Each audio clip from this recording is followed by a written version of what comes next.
Almighty God.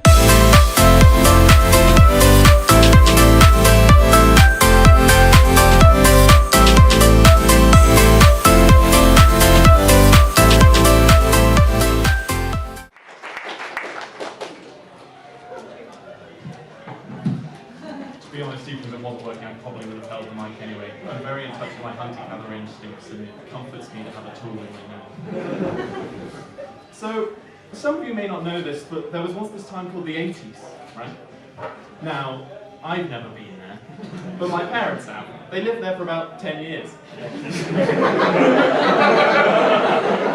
So they knew Margaret Thatcher. Well, could anyone really be said to have known that? And living under her reign, it had quite an impact on their life. And it came across in my childhood. You see, my parents were never very religious, so Thatcher filled a role akin to that of Satan. You know, the charismatic yet intimidating figure who espouses ideals and ways of life that sound quite tempting, but that you should probably steer well clear of. There were other ways she manifested in my upbringing. They'd use her to teach me important life lessons, like if you don't share your toys, you'll develop the perfect personality to thrive in this grossly unjust capitalist society. Or, if you don't eat your greens, 1984 will happen. I couldn't kiss anyone for years because I thought I'd start the Falklands War. Speaking of things that used to be cool, like the 80s, the government is still trying to stop people smoking. And clearly, it's just not working.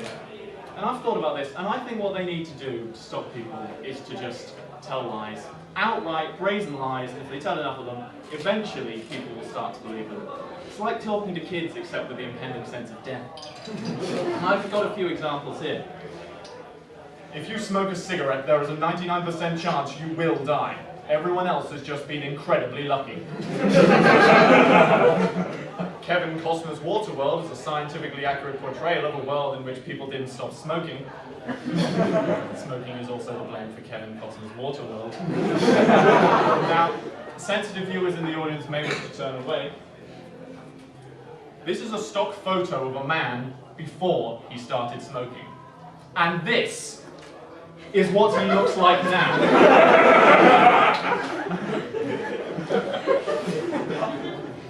This man was married with 3 kids. And this is him today. Who could love him now? Shocking.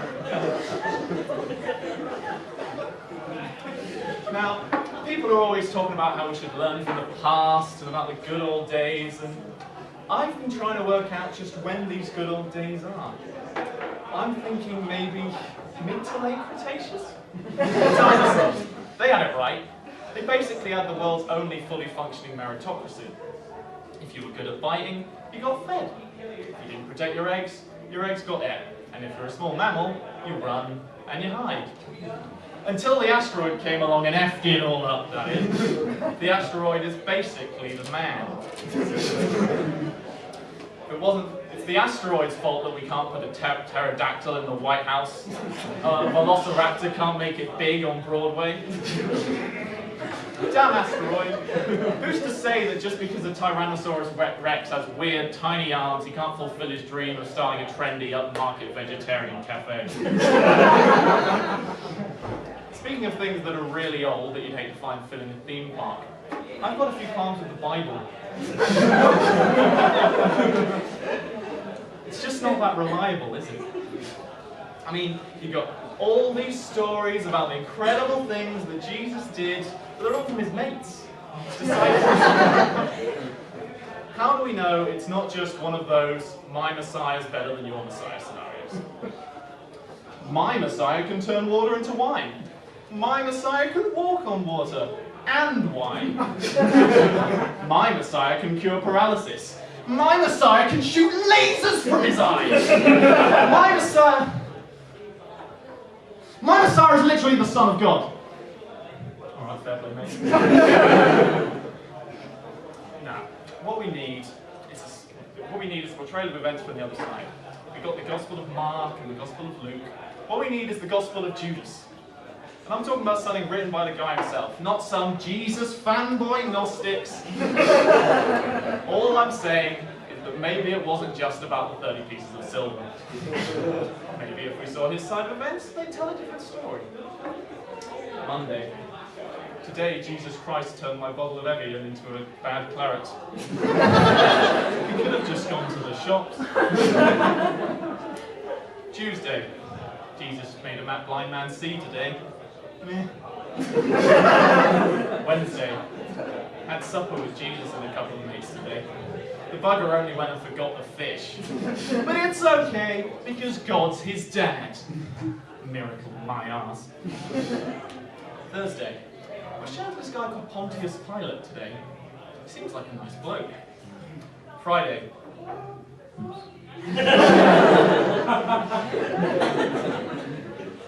Sunday. See? You just came back! What's someone going to me for?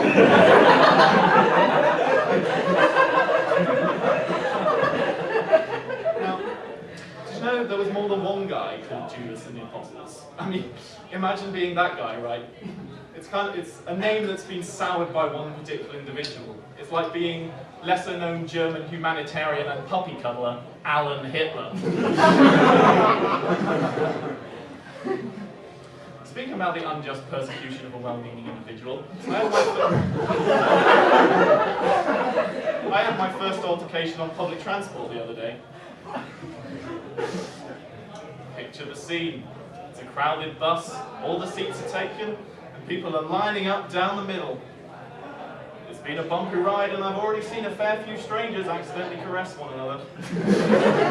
An older couple gets on board, and as is the done thing, I offer the woman my seat. To my surprise and dismay, she declines, saying something along the lines of, "Oh, don't worry, you're all right, love." The bus comes to its hardest stop yet. The passengers visibly sway as the world begins to slow. The old woman starts to topple backwards, her hands reaching for the bus poles. They find no purchase. Instinctively, I reach out my arms in a vague attempt to stop her descent. My hand finds her bag. She releases. There is a thump. So, essentially, instead of being the hero of the day who saved a lady from a potentially nasty spinal injury, I'm the guy who took an old woman's handbag as she fell to the floor. Fortunately, she didn't bang her head and she began to rise again. Not like that.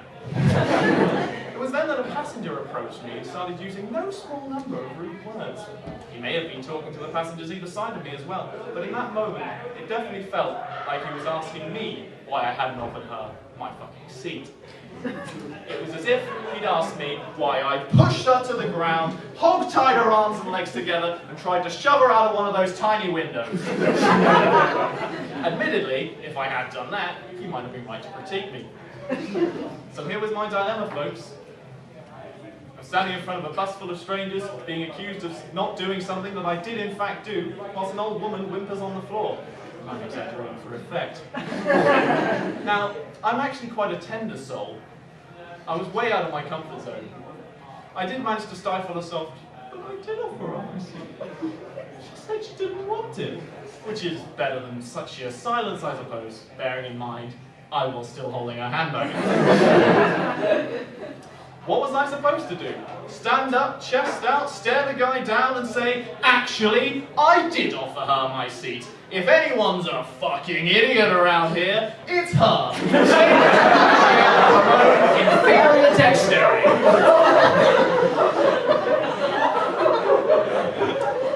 But I didn't do that. And I think I maintained the moral high ground for it. And everyone on that bus knew it, even if none of them backed me up. Bastards. So, I emerged from the bus, safe in the knowledge that I was a good person. And then I torched the lot of them and went about my day. Thank you, I've been Jim Huckster, and if you're a small mammal, run and hide.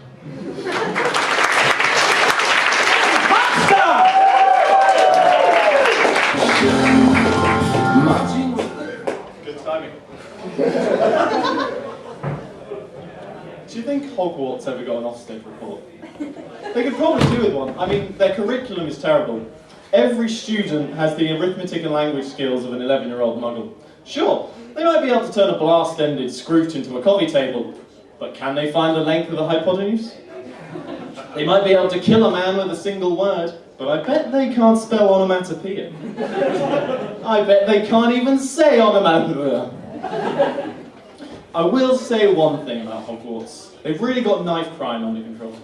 You don't catch any students sneaking a blade in under their cloak. Instead, they just all carry loaded weapons in their pockets. It's the NRA solution.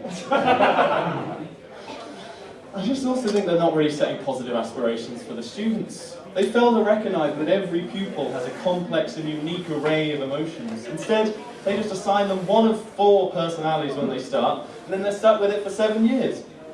Whilst we're on that topic, Slytherin. What's going on there? I mean, I guess most parents eventually have to come to terms with the fact that their kid's a prick. So at least Hogwarts standardised the process.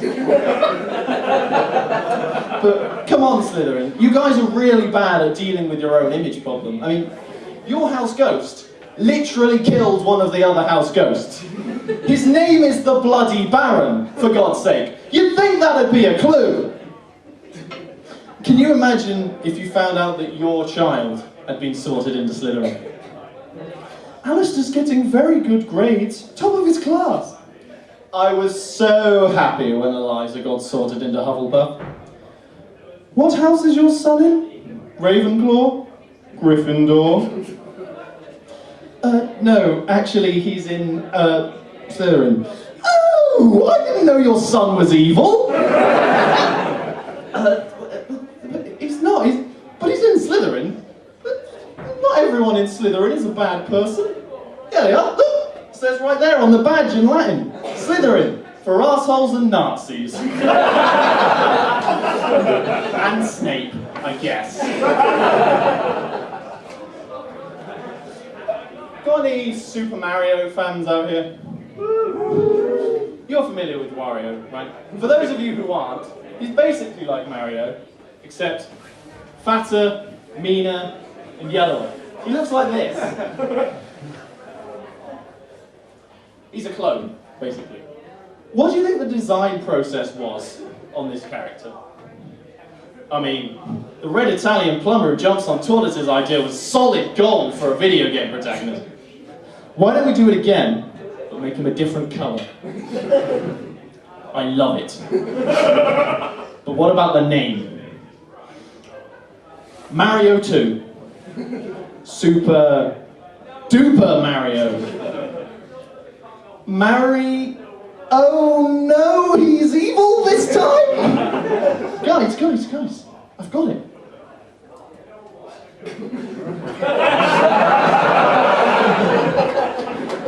My God. This is why you're the president of our multi-billion-dollar company.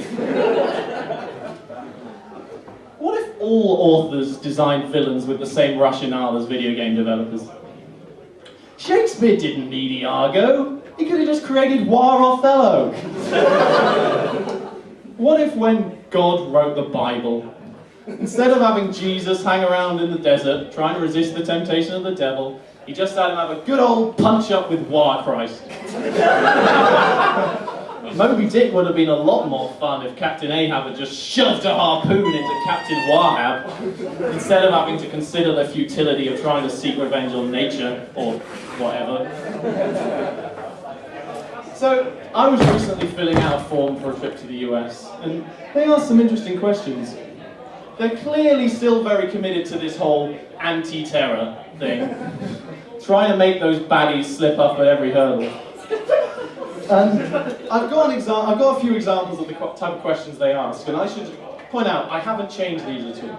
The first one, have you ever ordered, incited, committed, assisted, or otherwise participated in genocide? That's a real question, ladies and gentlemen. What do they think that people who did do those things are going to do when they're filling in the form? Have we ever committed genocide? Actually, now that you mention it, I suppose I have. Guess I better put a tick on the... Oh! You almost got me visa form, you sneaky bugger, you. You'd have to have some pretty warped morals to do these things and then not lie about it. Like, for example, another one says, have you ever engaged in the use or recruitment of child soldiers? Well, duh! Who do you think packed? People talk about the effectiveness of waterboarding, but maybe if you just chuck a form in front of them, they'll tick their way into prison. There's another one, it asked you if you plan on taking part in any terrorism whilst in the US. I don't know. I might do. Not that it's any of their business. It's a violation of my privacy, it is. Asking me if I plan on killing hundreds of innocent people. I tell you what, it's bloody Orwellian, is what it is. To the US Embassy, if you're in the audience, that was a joke. I do not want to blow up your lovely country. Please let me in. Go freedom! So, it was Valentine's Day recently, as I'm sure you've all heard. And I had a great time. Whilst you, insignificant others, were off gallivanting with your significant others, I went to a Lord of the Rings marathon. Frodo's before hoes, right? So, now that I think about it, I guess it's not that different from a lot of other people's Valentine's nights. I mean, it starts off quite pleasant and nice, and then it gets a little bit scary. Then you fall asleep for a few hours in the middle, and when you wake up, it seems to go on for ages and ages, and it feels like it's about to end at least 5 times before it's finally over. And then you forget about all the dull bits and assume it was the best night of your life. There are also both really inappropriate times to get out of the engagement room. The thing about those X-Men, right? They're always saying that we should be proud to be mutants. They think that the idea of a mutant cure is offensive. It's alright for them. It's alright for Wolverine, mister. Oh, I'm so sad because I live forever in the body of a sexy lumberjack. Well, Wolverine, that little X gene manifests in a number of different ways. My mate Sam, he's a mutant. He just has headaches all the time. Does he get to have the cure? Steph's knees fall out. It's a good party piece once, but she can never get them back in again. And what about Joe? He just has a ferret growing out of his arse. Well, Professor X, if they can't have the cure, are they welcome in your school for gifted youngsters, or is it just another Eton? Speaking about people fortuitously blessed with some magic powers, let's talk about the Pope. Is it just me, or does this new guy seem too good to be true?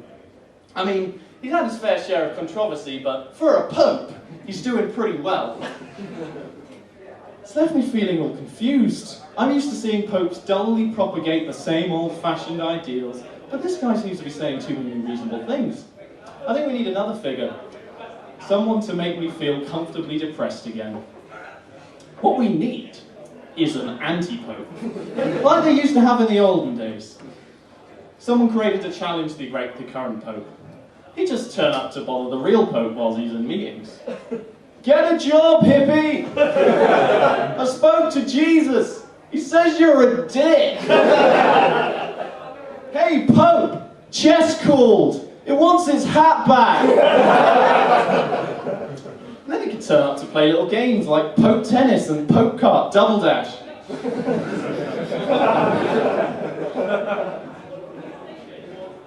That would make me a lot more interested in converting Catholicism. If you're listening, I hope you're taking notes.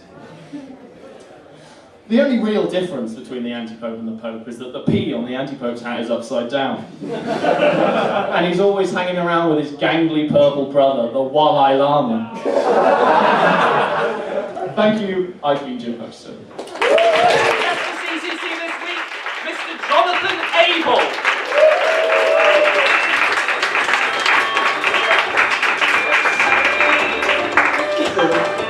Oh, no apple?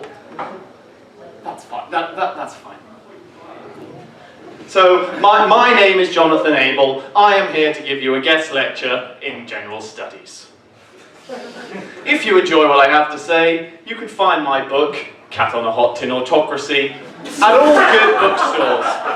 At some good bookstores, one bookstore in Hull, under a table leg. First lesson, biology. This is actually my area of expertise, you see, because I used to be a botanist for the RAF. So, what is life's greatest unanswerable question? The one that has puzzled scientists and philosophers for thousands of years, and thousands of years to come. Of course, it is that eternal question. Who would win in a fight between a bear and a shark? Can I get some thoughts from you students? You, sir, who do you think? Shark. Can you say why? Actually, I'm not, where are they fighting? Ah! Well, you've hit the nail on the head there, sir. Of course, the first thing we have to ask when pitting any animal against another is on what terrain will they two battle? Now, some of you may be familiar with the de Longman test, invented, of course, by Charles de Longman in the 17th century. For those of you who aren't, de Longman dedicated his life to answering such questions. Pitting rhinos against vultures, vultures against dodos, and dodos against geraniums. But he was unable to complete his lifelong goal after his life was cut tragically short following a battle with jaundice, and a bear, and a shark. But we still have his writings today, and we can but theorize. The de Longman test is a thought experiment in which the two titans do battle on three distinct arenas. The first, the ground, kingdom of the bear. The second, the sea, empire of the shark. And the third, nature's great leveler, the sky, where no animal is king.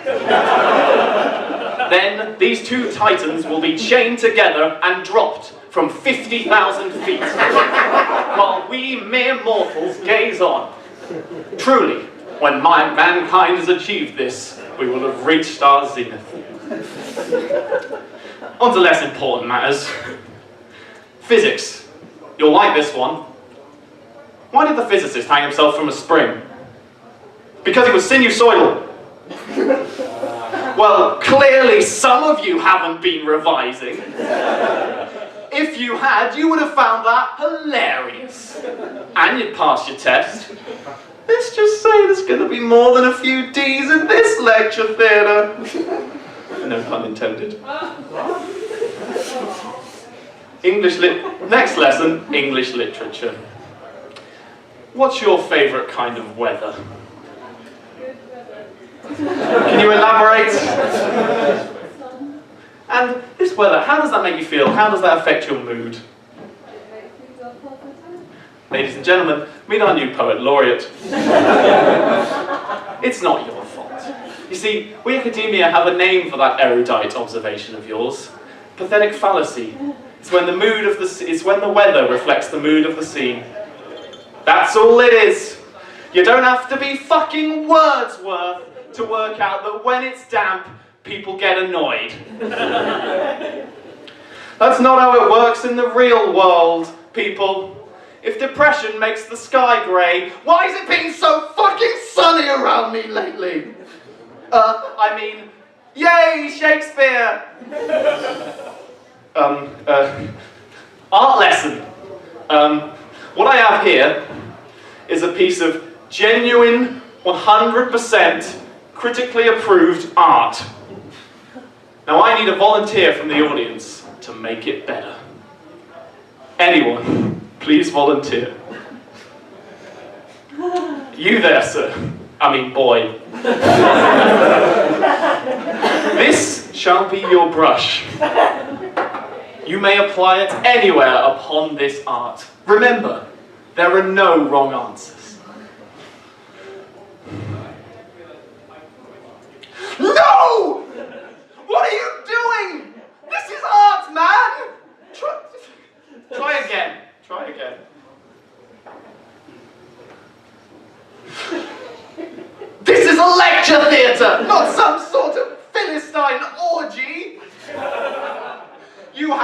one more try, boy, to get this right.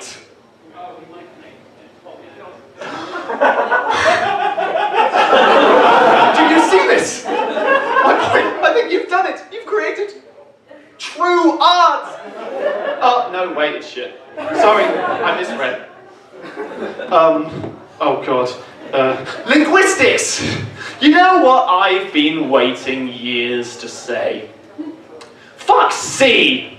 And fuck X too! Stop them. There are 44 sounds in the English language and only 26 symbols to represent them. And these freeloaders think that they have the audacity to take up valuable alphabet space. We don't need you anymore, C. We have K now. Coccyx has 3 C's in it, for crying out loud. Stop trying to do S's job, C.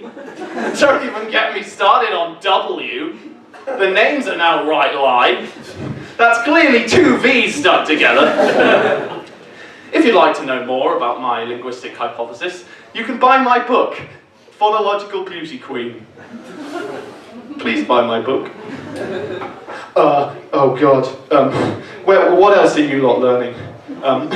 Environmental studies? We're all fucked. History.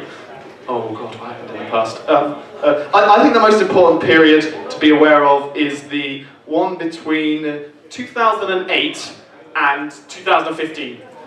Yeah, a pretty important, memorable bit of history. A few wars, a few revolutions. On the 17th of August 2011, my publishing deal failed to go through. People often ask what the most important horse in all of history is. Some say Paul Revere, some say Troy. Nah, it was Rum-Tickety, the horse I bet my second mortgage on. Film studies. You know that bit in The Godfather with the horse's head? Yep, good bit.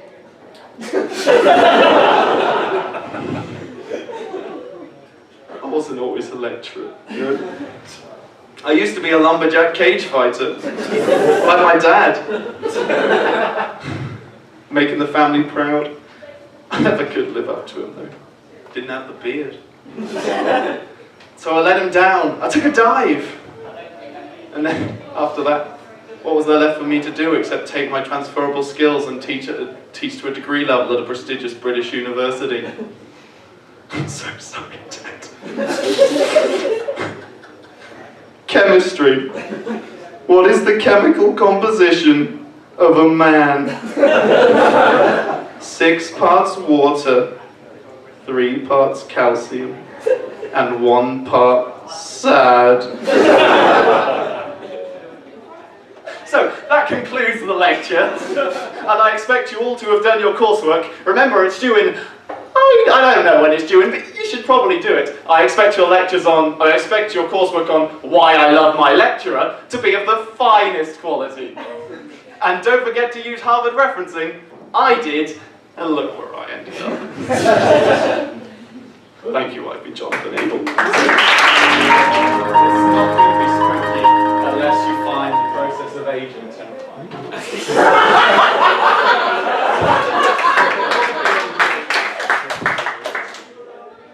And I feel Ed was supposed to say that this is a 1-man, 3-character comedy play. It's spooky. I must have blanked it. Anyway. Hello, my name is Josh. I'm 105 years old and I was born in the year 1995. Hello, my name is Matt. I'm 100 years old. I was 100 years old and I was born in the year 2000. Hey, my name is Mandrex. I'm 63 years old and I was born in the year 2037. I think my strongest childhood memory comes from about 2008. We were sitting at home, and then me ma comes in from home, from work at the farm, and she has this terrified look on her face, and I says to her, "What's wrong, Ma?" She says, "I'm sorry, Josh. It's old Bessie. She's collapsed." Old Bessie was my family's name for the stock market.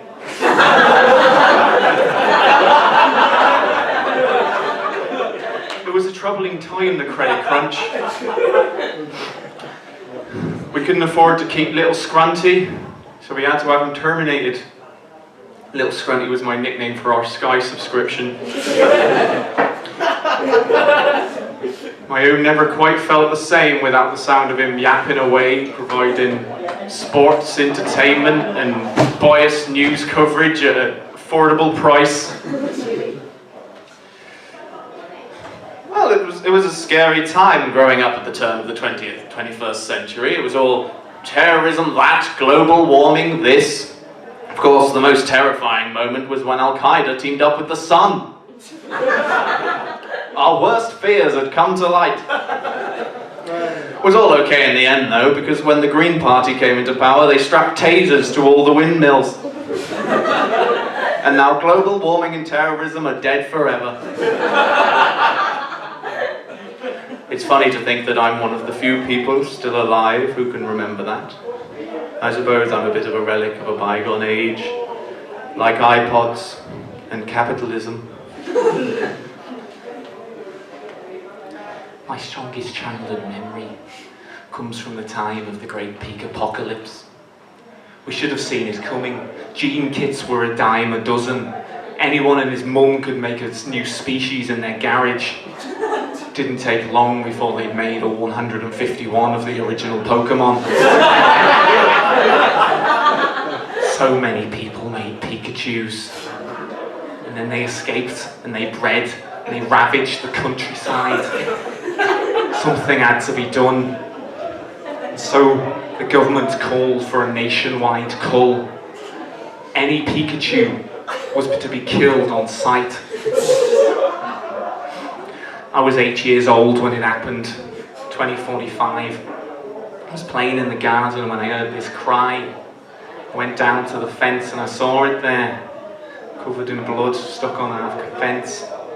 I went to tell my dad, but I knew what he would do. I said to him, "Don't do it, Dad, please. Not this one, just let this one go." You can't blame him for the actions of his entire species. In fact, Dad, is it not the fault of us as human beings and our greed and our hubris that he is here at all? I'd never stood up to my father before that point, and I never did again. And even if he didn't for one moment consider what I had to say, I would do it again in an instant. And so he ignored my protestations, and he put on his rubber gloves and picked up his weighted plastic killing shovel. He marched to the bottom of the garden, dragging me behind him. He raised the shovel above his head, and then he brought it down again 3 times. Whack, whack, whack. It was brutally efficient, and I think those are the 2 words I would most use to describe my father.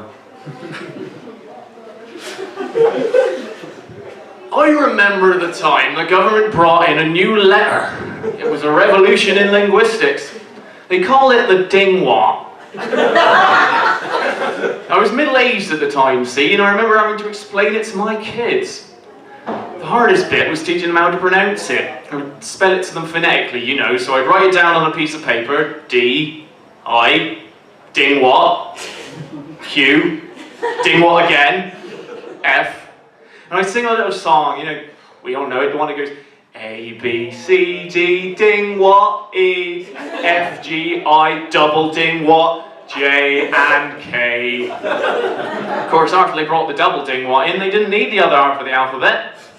Made things a lot simpler. Easy as A, B, ding, what, I'll grant you that. I think the one song that I've always loved, ever since I was a boy, is, well, I'm sure you all know it, it's the one that goes, hey now you're an all-star, get your game on, go play. Yes, yes, I know it might seem trite to say that our national anthem is my favourite song. But god damn it, I love it anyway.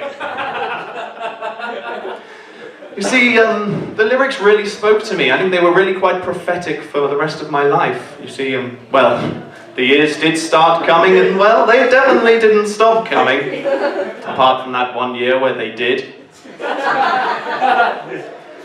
Yes, I think I should like it played at my funeral. I can't quite imagine a more appropriate way to drift off into the abyss than to the dulcet tones of Ian Smashmouth and his friends.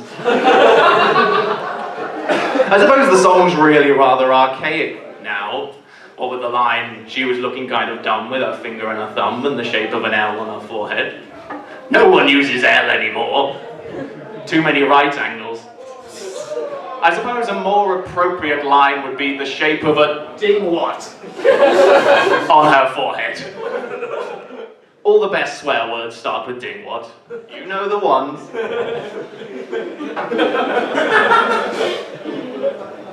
Do I remember the Beatles?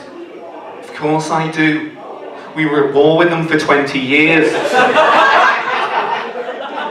Of course, I hated them at first, just like everyone else, but after the war ended, we started to take in an influx of Beatles refugees. I realised that they were perhaps more human than any of us. And I tell you, right now, I would much sooner shake the hand or mandible of a Beatle than of any one of those bastards in Space Parliament. Regardless of which of our organs the Beatles may or may not have laid their eggs in. I remember the time the Loch Ness Monster came out as gay.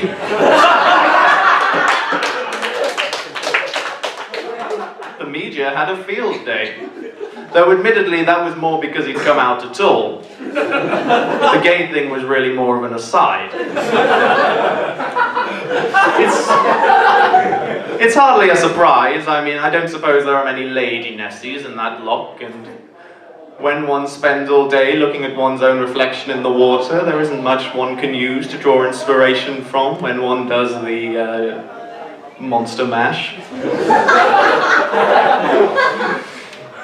Before I go, I'd just like to remember one thing. I remember the day they first put a moon on the man. You remember what it was he said? He said, "This is one small step for mankind, and one giant moon on that man." Thank you, Ivy. I love you, Jen! There are no mics today, so I'll have to be very, very loud. It's great to see so many. This is actually way more people than I expected. None of the C's in CCC stand for children. Comedy, comedy, comedy. It's great, yeah, it's great to see so many people have survived adolescence. Because it's scary growing up, but we made it, guys. Especially you. We're scared of weird things as kids. I mean, I was scared of fireworks. Fireworks aren't scary. I read a news article the other day about a guy who died because his tapeworm got cancer. That's not even a joke. So I'm going to go around the audience, find out what you guys were scared about as kids that maybe you shouldn't be scared of. What's your name, sir? Scott. Hello, Scott. What were you? Do you have any childhood fears? Dogs. Any kind? Well, all dogs, or just the big ones? Actually, most of the small ones. Big dogs are okay. Small dogs are okay. The small dogs always look like they have something to prove. Why am I not? I've just realised I'm holding my hand out to you like I have a microphone. I feel so out of my depth without something to hold in my hand that I'm just thrusting my fist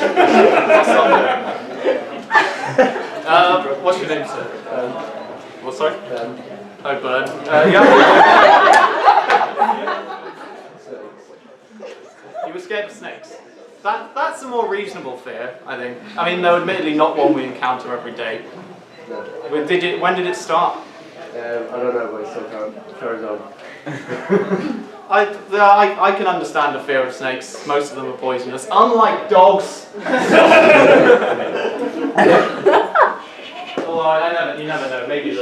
maybe all this weird crossbreeding they've got with dogs will prove one someday. God forbid that ever happens. What's your name, sir? Hello, Adam. For any fun childhood fears? Being singled out of crowd.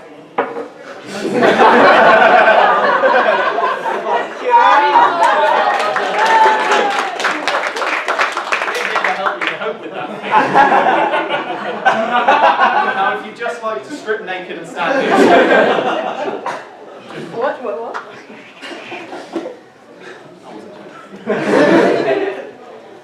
I was joking. What's your name? Ma'am? Hello. Hi, Naomi. What were you scared of as a child? I'm scared What? Well, the whole way, or just like to a socially acceptable? Like, to a socially acceptable. And then they were like, oh, we'll come and I was like, no, not that. Well, you must have had a pretty charmed life if the only thing you were scared of was having your toenails cut to a healthy level. Sorry. I'll ask one more person before I introduce them. He's scared of me. What's your name, sir? Oh, Aziz. What were you scared of as a child? Well, I grew up in South East London, so there's always... Fair. Yeah. That doesn't sound like a fun fear. It wasn't fun. Well, maybe he actually deserves praise for surviving it.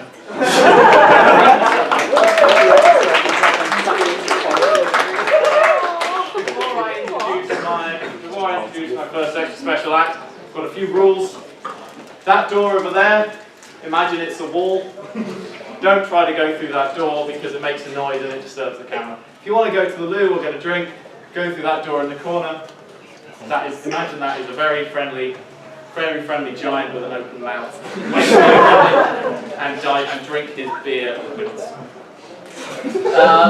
if you go in that way, be careful with the camera. If you've got phones, put them on silent or turn them off, because if someone rings you, I will answer the phone, and I will inform them that you are legally dead. I will keep your phone, because dead people don't need phones. We've got a lot of phones. Okay, my first act is I'll let you go for the interval soon, but before then I just need to get a couple of confessions out of you, because what's more scary as a kid than bullies? I was a bully 20 minutes ago when I repeatedly asked Adam to stand up naked, and Adam, I'm very sorry. I'm done. I'm going to heaven now. But if anyone else would like to confess to doing some bullying, I'm not going to ask you if you were bullied. That's not fun. But anyone ever done any fun, legal bullying? Maybe to their siblings? I know for a fact you have many siblings. Matt. Hello, Matt. Hello. What's your name, Matt? Hello, Matt. Have you ever fun bullied your siblings? No, it's been a very sad experience. Have you been no fun? Have you been bullied by them? Yes. Well, I can't remember that You're a real downer, man. I guess that's probably why you came to the comedy, to try and cheer. I'm sorry, man. Anyway, Dave has a story. You know those damage camps you have with the Pokemon trading card game? You know when they used to be like stones? I mean, I do, but I don't know if these guys do. I made my brother eat 5 stones. He went Okay. You sound like I said you have more stories. Was he okay? I'm hoping he was okay. no, he's fine. He's alright. Yeah. Did he ever get you back? What, did he ever get me the stones back? I did not. Did he ever get vengeance on you for making him swallow Pokemon coloured stones? I mean, this happened beforehand, so maybe it was pre-vengeance. But what happened was, I was walking up the stairs when I was like 4 and he was 2, and I walked up, and you know there were those baby-proof gates? Yeah. He reached out through it, and the 2-year-old pushed me down the stairs. So it wasn't baby-proof? Yes, I suppose not, no. Should be wearing a baby-proof vest. Anyone else have been to their siblings in a fun way? You must have Scott. Again. I not fall into a hollow bush. Was she okay? She was mostly fun. Why did you do it, Scott? Did you think it would be funny? Was it funny? No. Ah, well, you learned something. And so did she. Never to trust her brother. Ah, you're all terrible people. And now, to drown your sorrows, I'm going to let you go for a 15-minute interval and go get a drink. But any moment there will be pieces of paper here, because we're going to do improv after the break. And we're going to play a game called Whose Line Is It Anyway? And some of my improvers are going to perform a scene, and they're going to use whatever you write on these pieces of paper that will be here soon as sort of inspirations for the scene, or for lines within the scene. So come back in 15 minutes and write on these soon-to-be present pieces of paper.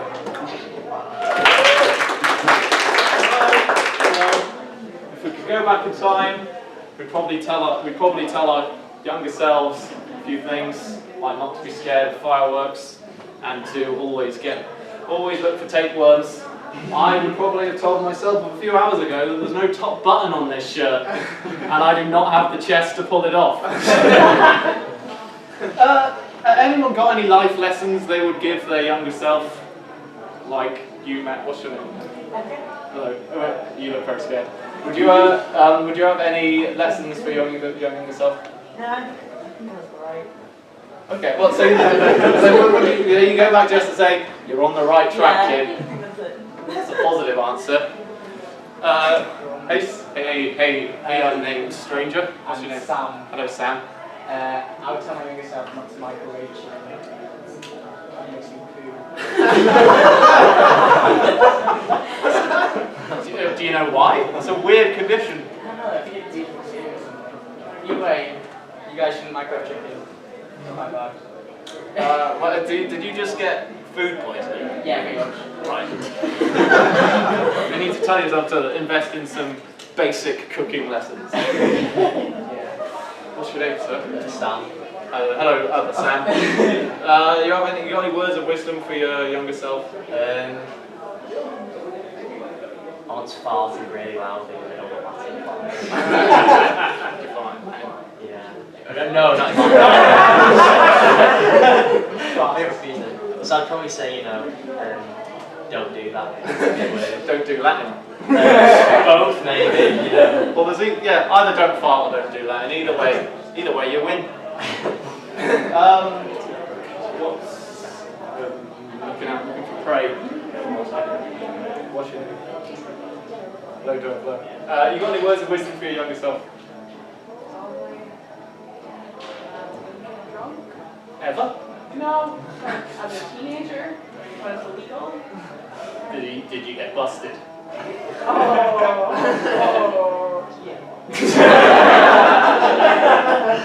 That doesn't normally happen. It's good to find out that the law is actually there for a reason. Okay, we're going to go to it. Ladies and gentlemen, please welcome your Compère to the stage, Mr. Jim Huckster!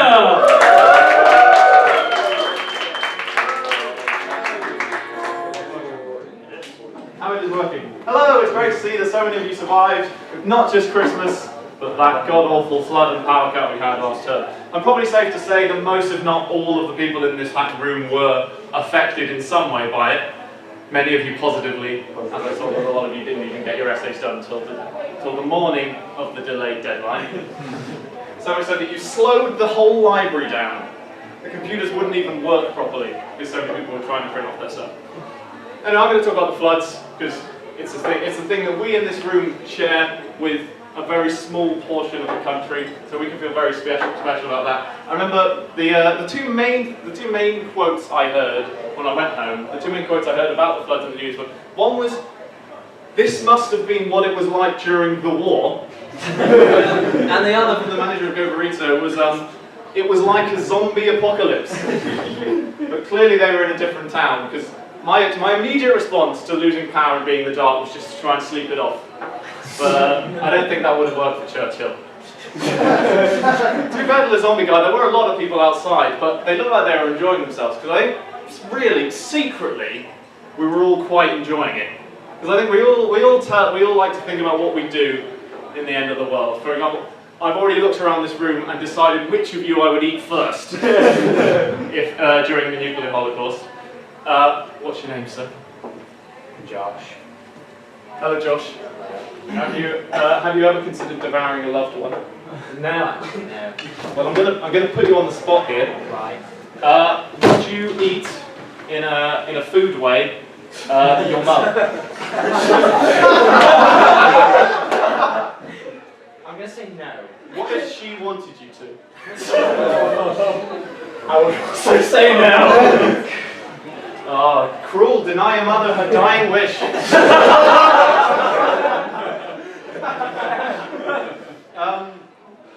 What was I going to say next? No, I think it turns out people don't eat each other because given that the only shops that were open in town were booths and M&S, the only ones rich and middle class enough to keep the power and heating on during a power cut. People don't eat flesh; they just eat couscous and quinoa in the dark.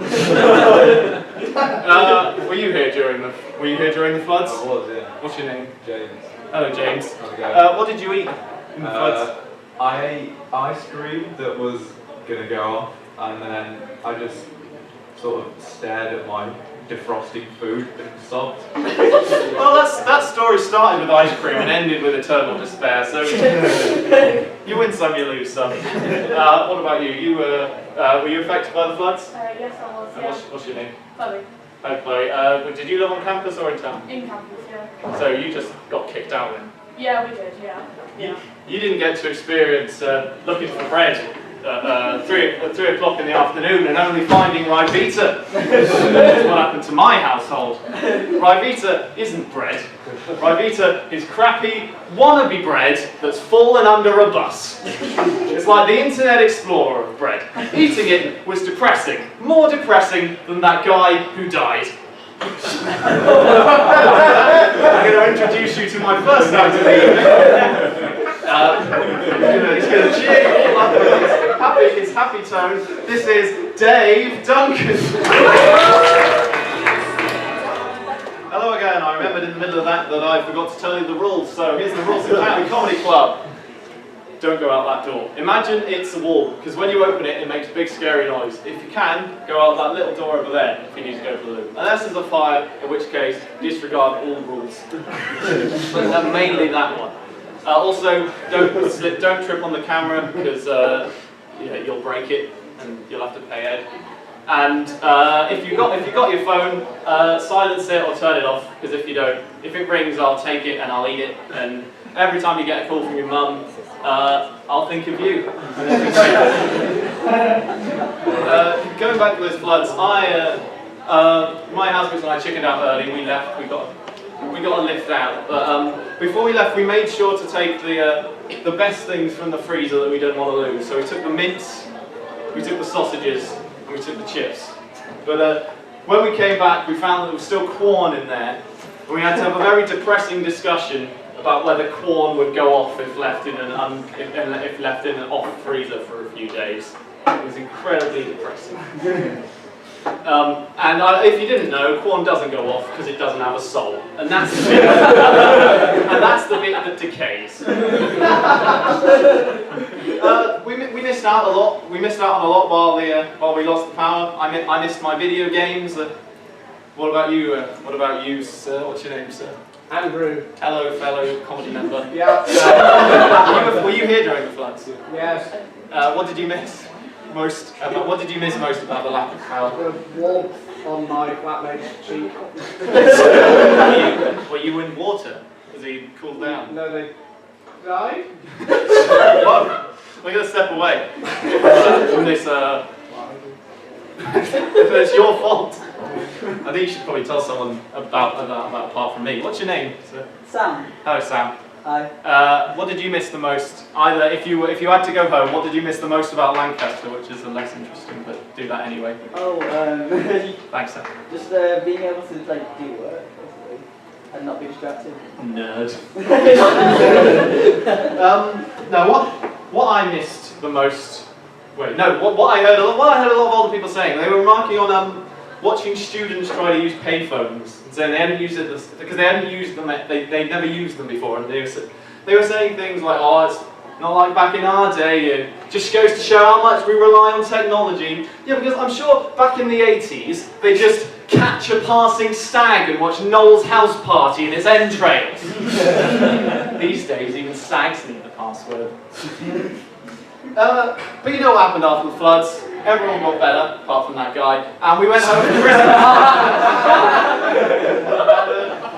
Christmas is nice. Christmas is a time for presents. Anyone get any presents? Josh, did you get any presents for Christmas? I did. What did you get? I got some socks. Christmas socks? No, actually, they were just really comfy socks. That's all right. That's all right. Yeah. A practical present. What about you, Ben? Watching on. Jordan. Oh, Jordan. Did you? What did you get for Christmas? I can't remember. I got a bit of money. I got a book and DVD and like there was something else, but I don't remember what it was. Well, you've hit the nail on the head there with the money thing. See, parents don't really know what to get us anymore. They just either they get us the things that we liked when we were 11, which is why I keep getting Shark Tale t-shirts. Or they get us money. I loved getting money as a kid. When I got a fiver as a 10-year-old, I thought I could buy the world. But that's not the case anymore. You see, when you get money from your gran, essentially you're getting a smaller quantity of what you get either from your boss or the Tories, who you probably both hate. So you're having to just, so it's sending quite a confused message. I mean, at least in 15 years, your gran isn't going to come back and beat it out of you. I did come back to find that my parents had replaced me with cats. My room is the cat's room now. It stank and it was full of shit, so I don't know how they found space for the cats. I'm going to go on to my next act now. Before the interval. This is the man himself, Edward. My opening gambit was to stare into the middle distance for 3 seconds and say, "So I'm socially inept." But given the uncomfortableness of a person calling out Trump, love you very much, but I feel like I can't compete. But I am very socially awkward. Case in point, the other day I got on the bus, a 2A. I'm sure many of you are familiar with that. Good bus. I didn't want, as good as the 2A is, I didn't want the 2A, I wanted the 3. So I got on the 2A, and I asked the bus driver when the 3 was coming along. He said, in a few minutes. At which point, all I had to do was get off the bus, maybe say farewell. Instead, I said 3 things. I said, sorry, thank you, goodbye! I didn't need to say all 3 of those things. They functionally mean the same thing in that situation. It could have been worse. I could have gone, sorry, thank you, goodbye. Would you like to get a drink next week? Will you marry me? I do. I'm pregnant. What shall we name him? I can't believe he's graduating already. My side hurts. I'm dying. 3 weeks left. I love you. Goodbye. Awkward. Say goodbye twice.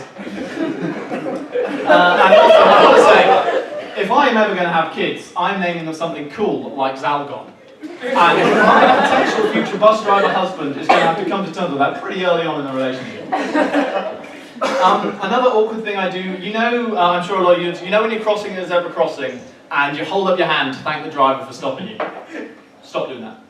I do it, but we got to stop because they are legally required to stop. If they did not stop, they would be committing a crime.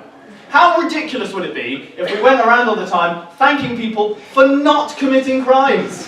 Hello, fellow pedestrian. I'm really glad you're not mugging me. I truly appreciate it. Just come out of the cubicle, have you, sir? I'm really glad you did your shit in there instead of on me. You, sir, are truly a saint. Doctor, looking at my confidential medical records, are you? Glad to see you not calling me a specky, colourblind git, because that would in fact be a hate crime. On that note, yes, I am colourblind, but I do know that this jumper is blue. I'm not that bad. See, colourblindness, it's technically a disability, but I don't think I'm going to get colourblind. Well, obviously I've got colours. It's technically a disability, but I don't think I'm going to get free parking anytime soon. Unless I guess I use the excuse that I mistook the pavement for a giant yellow line. See, I don't even have proper colour blindness. It's just that for me, I have to stop for a bit and work out whether something is dark blue or purple. If your disability is that colours give you pause for thought, it seems a little rich to call it a disability in the first place. 10% of all men are colourblind. 10% of men prefer Pepsi to Coca-Cola, but I wouldn't stand up and give them my seat on public transport. The other day, I saw a video of a man with proper colour blindness. You know, doggo vision. This man who saw the world the man in this video, he saw the world in black and white. And I don't just mean he was naive as to the true nature of moral responsibility. He puts on these tinted glasses and he sees the world in full colour for the first time ever. And you know what happens? He breaks down into tears at the beauty of it. I think if I did that, and I could do, but it's not worth 250 quid if I'm going to be honest, if I got those glasses, purples would just look purpley. Just like they do for all of you normal people. And if I still can't tell what colour a dress is, then what's the bloody point of being able to see colour at all? And yes, I know that was 3 years ago, but people are still talking about these things. The only time my colour blindness ever even comes up is when I'm playing board games. And yes, I am cool, thanks for asking. If I had been born 500 years ago, never would have even noticed. I'd still be surrounded by the brown of whatever mud and or shit-stained hovel I was living in that day. I just wouldn't be able to tell whether the shit was mahogany brown, russet brown, or cappuccino. Although, that said, if I were around 50,000 years ago, I would have died from a bad berry. So, swings and roundabouts. I was in a bar the other day, and awkward as I am, I saw an acquaintance of mine. Not a friend, but an acquaintance. One of those people who you think you know the name, but you would have to open Facebook before you said hello. I knew him from philosophy seminars, because that's what I do. We probably talked about, I don't know, whether a table can feel joy. We answer all the big questions in philosophy. And so I saw this guy in the bar, and I did my usual tactic when I see someone who I'm not quite comfortable saying the name of, is that I lock eyes and I smile. The problem is I have this thing called facial dissonance. It's not real. I've just made it up. It sounds good. What this means is that sometimes I find it a little difficult to tell whether I'm smiling or not. So if you look at so I'm always either undercompensating or overcompensating. So if you look at a family photo of me, it either looks like Mum and Dad donated all the Christmas presents to the Donkey Sanctuary and we're having dinner at the Pencil Museum. Or it looks like a picture of a psychopath moments before they did the murder! So there I am in the bar doing one of these faces, and I lock eyes and I smile. But clearly the guy fancies a bit more of an encounter. Maybe it wasn't much of an acquaintance as I thought. And so he says to me, "All right, mate." At which point, obviously, I have to respond, but like an idiot, he calls out to me, and what happens is this: "All right, mate. All right, mate. All right, mate." So I did respond. But the moment he stopped talking, I looked away. It was like I was willfully ignoring him, but I wanted him to know about it.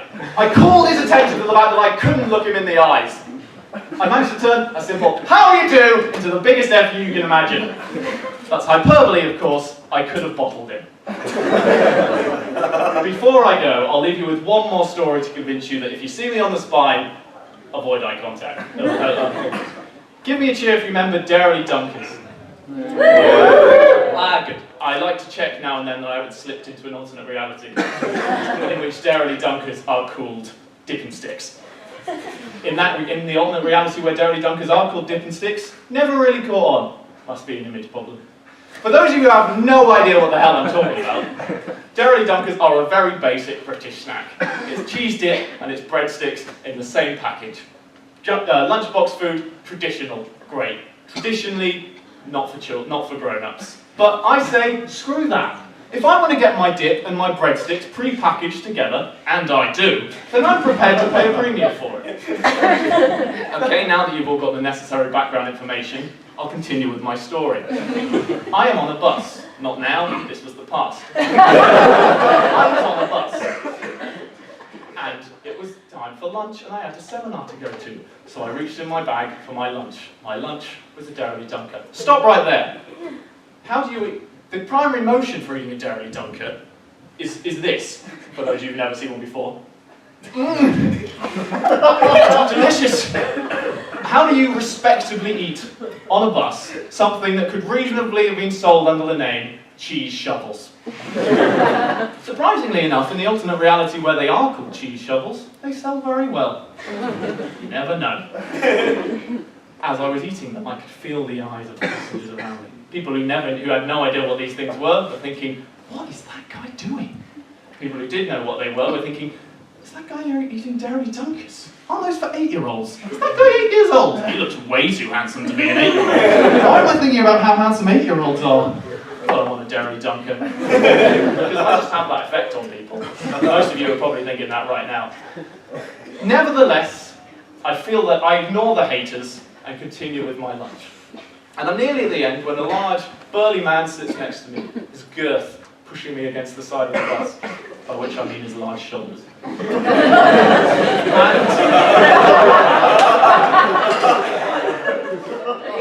And by this point, I've finished the breadsticks, but as anyone who's ever had a dairy dunker will know, dairy dunkers don't end with the breadsticks. It's made like a slogan. Because you always have a little bit of dip left at the end, right? And so, naturally, the sticks are gone, so the finger comes out. We all do this, yeah, I do. All these nods of resignation, we're all friends here. You get the dip out, you put it in your mouth, and you go, So I was midway through that process when this burly man looks at me. He doesn't say anything, he just stares at me. And there I am, with my finger in the air, like I'm testing the direction of the wind. What was I supposed to do? I couldn't get rid of it any other way. I couldn't. Hold on, one moment. This is not a cheese finger. This is a finger to demonstrate that I got on the wrong line, and I'm going to go back. Forget that thing I just said. He knew what I was going to do, hence the finger. He knew what I was going to do. I knew what I was going to do, and I'm pretty sure all of you knew what I was going to do. I was going to suck dick. I was all ready to suck a dick. Was this man planning to watch me suck dip? I've got to be honest, it's really more of a private thing, isn't it? At least for me. Part of me wondered what I was meant to do. I couldn't just eat, I could have just eaten it, but there was no other way to get rid of it. I couldn't just wipe my dip off on the bus chair. I definitely couldn't wipe my dip off on my jeans. I had a seminar to go to. I couldn't walk around all day with dip cheese on my trousers.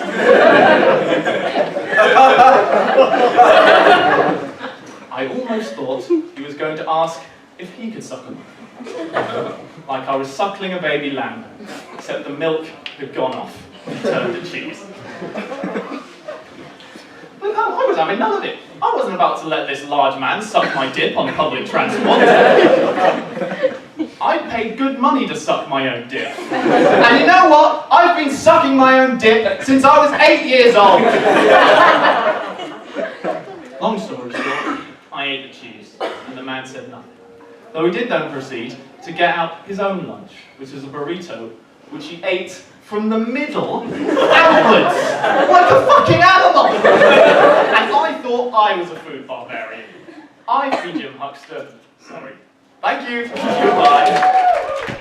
Hello, I'm sorry we started so late. You're probably thinking, this isn't fair. I didn't come here to sit and wait for free comedy. But you know what? Public service announcement, the world isn't fair. And that's what I'm going to talk to you about today. I hate to bring the mood down, but that's sort of the theme for my Compère.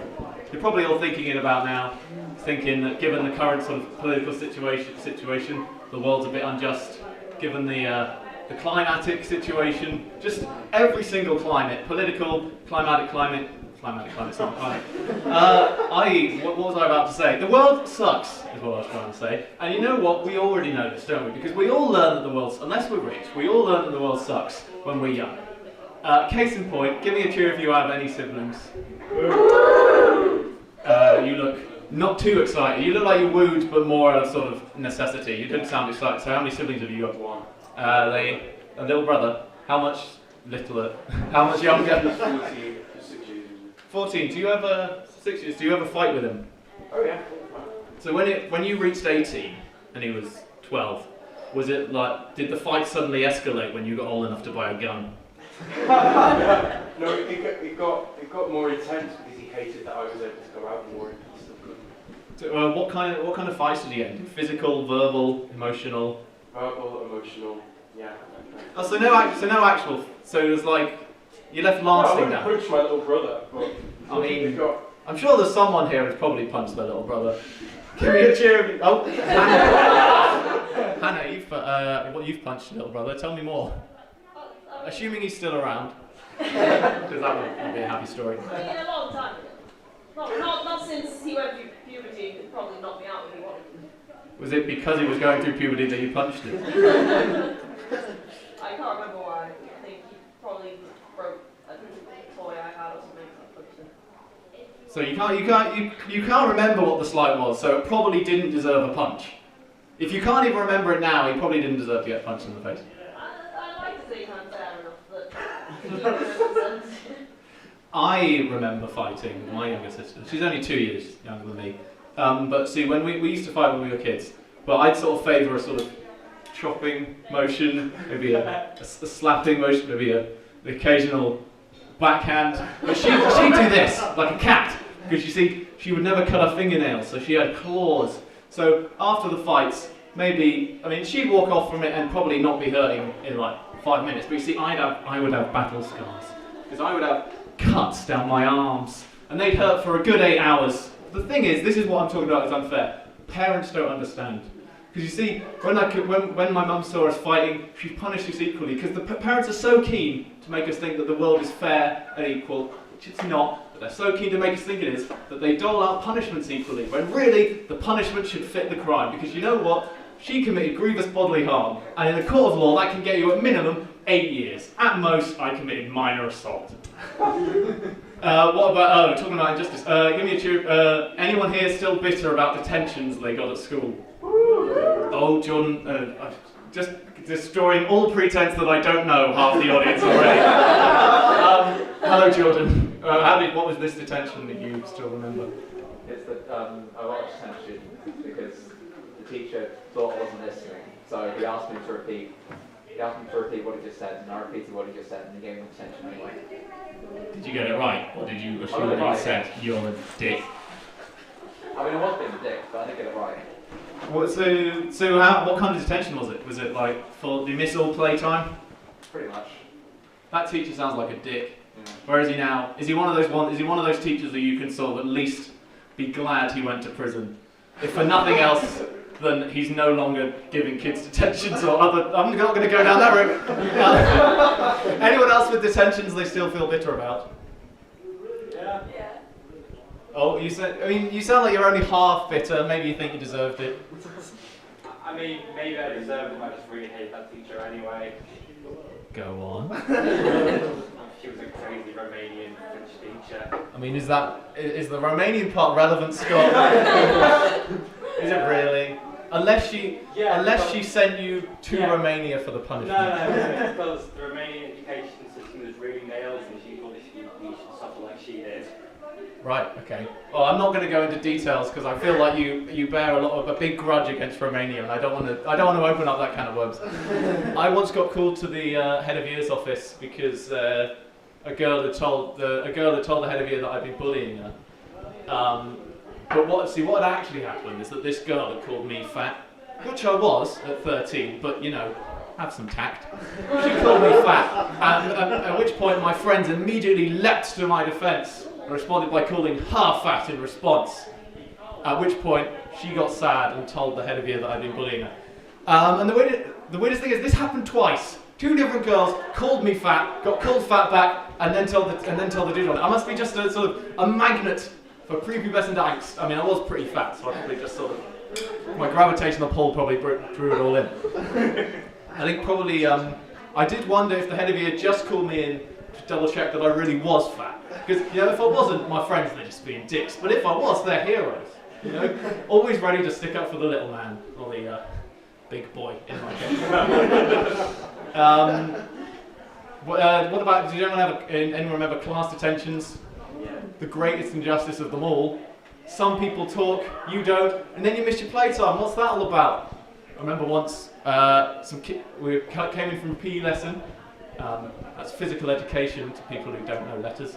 We came in for a physical education lesson, waiting to get into the changing rooms, And the kids decided to spit down the stairs. You know, kids are fucking idiots. They'll do anything to entertain themselves.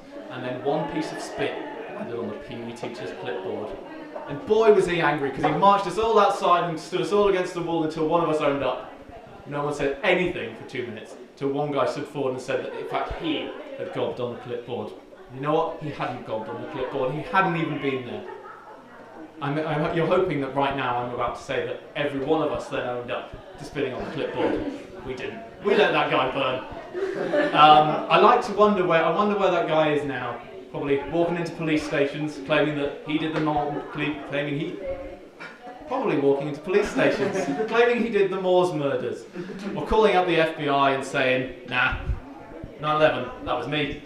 I mean, in spirit, it was me. You should probably arrest me. On that note, I'll introduce my next act very soon. But first, I'm going to try and I got to explain a few rules.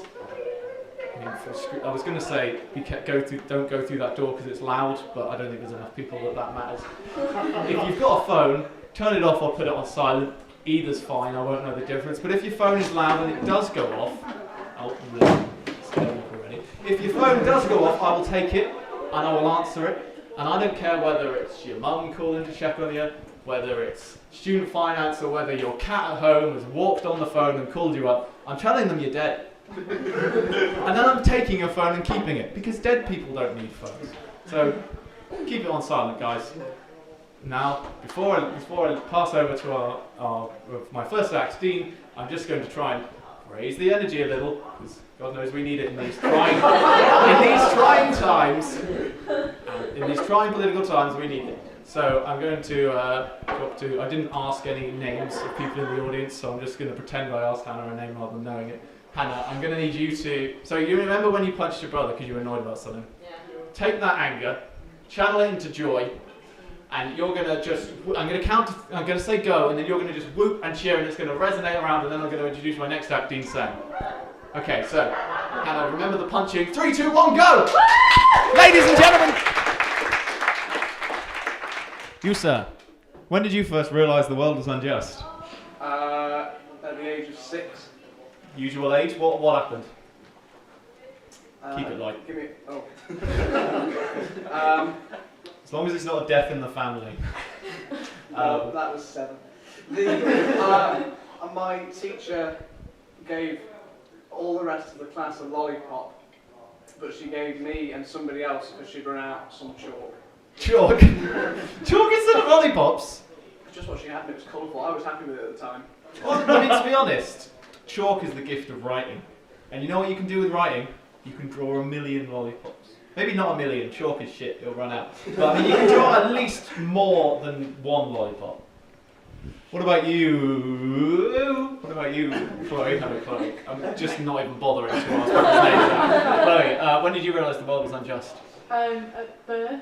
Birth? Amazingly cognitively intelligent. I mean, you can't be cognitively. Well, screw this bit. Carry on, Chloe. Save me, Chloe. After I was born, my sister said, "Can we take Mummy home but leave that here?" I didn't remember that. I didn't remember it. I just get told it. It was like, such every cruel. time that my sister is mean to me, and Mum backs me up. Your mum, so you have to call your mum in to back you up when you. Does it happen a lot? Do you get bullied by your sister a lot? It's sometimes it's sort of equal on both sides, but I'm just better at getting people to support me. Right. So what you're saying you do bully, but you have the sort of. Yeah. You get back. It's different, isn't it? No one backs your sister up. They all back you up. No. Maybe you deserve to be bullied, Chloe. I mean, I'm just throwing that out there. What about you, John? When did you realise the world was unfair?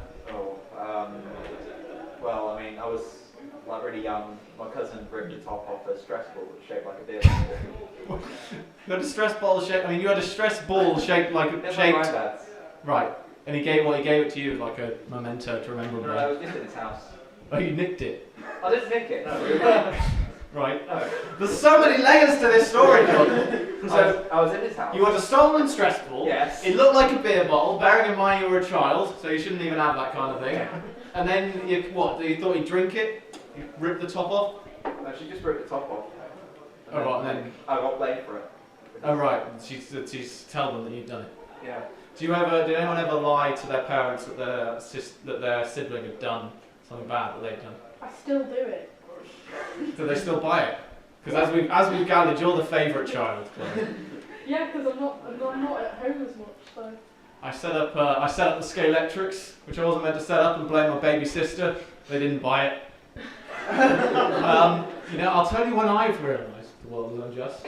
I was, much like you guys, about 7, 8, was in school, and I watched my friend pull out the chair from the boy sat next to him. He fell down, landed on his bum. Ha ha! What fun! Childhood japes. I did the same thing to the boy next to me. Falls down, cracks his head on the table. Because the world is unfair, people. You can't just do the same thing 2 times in a row and expect the same results. Because we live in a quantum reality. We live in an unfair world where you can never expect to get what you deserve, especially unless what you deserve is cracking your head on the table. I cried when that boy got hurt. I mean, so did he. Probably more than I did. But I mean, I cried too. While you think of me crying, think of yourself laughing at my next act. Either laugh at me crying or laugh at our next act. Because I'm going to introduce the next act. Hello. Oh, you managed to wrap the microphone around the... Thanks, Andrew. Ruining everything again. You know what we learned? Well, I'm trying. Let's take it back to the theme. And as you all remember, the theme is injustice. And you know what? We learn about the world through stories, fairy tales. But I've got a few problems with fairy tales because I think that their morals, they're no good. They don't prepare children for the world they're going to be in. Case in point, 3 little pigs. So look at this story. Mummy pig, she dies, doesn't leave the house to her sons for some reason. I don't know, maybe the bank took it. 3 little pigs, they go out and they build their own houses. They don't work together. They build their own houses. First pig builds his house out of hay, dies. Wolf comes along, blows that shit down because everyone knows wolf beats hay. Second pig builds it out of wood, dies too. What's the point in that? You're just telling the same story you told them the first time. You're just giving the same moral you told. There's no benefit in just giving the same morals again and again. Because what happens to the third pig is he's fine. Because he manages to build a whole house out of bricks on his own, even though he doesn't have hands, because ladies and gentlemen, pigs don't have hands. First biology lesson of the evening. And he's fine. Here's a better version of the story. First pig dies. I agree. Hay is shit. Second pig, he survives. Third pig, he dies because he decided that he had the endurance to build a house in wolf country out of bricks. He doesn't have time to build bricks. There's wolves literally everywhere in this world. At least, I mean, there's one in Red Riding Hood as well. So there's at least 2 wolves, assuming it's not the same wolf. In my version of the story, Wood Pig lives because he knew that in life you have to learn to settle for less. We can't all live in brick houses. Some of us have to live in drafty as shit wooden houses if we want to survive the wolves. Case in point. Someone on that corner over there, shout out your favourite fairy tale as a kid. I didn't catch that one. Someone who doesn't have food in their mouth.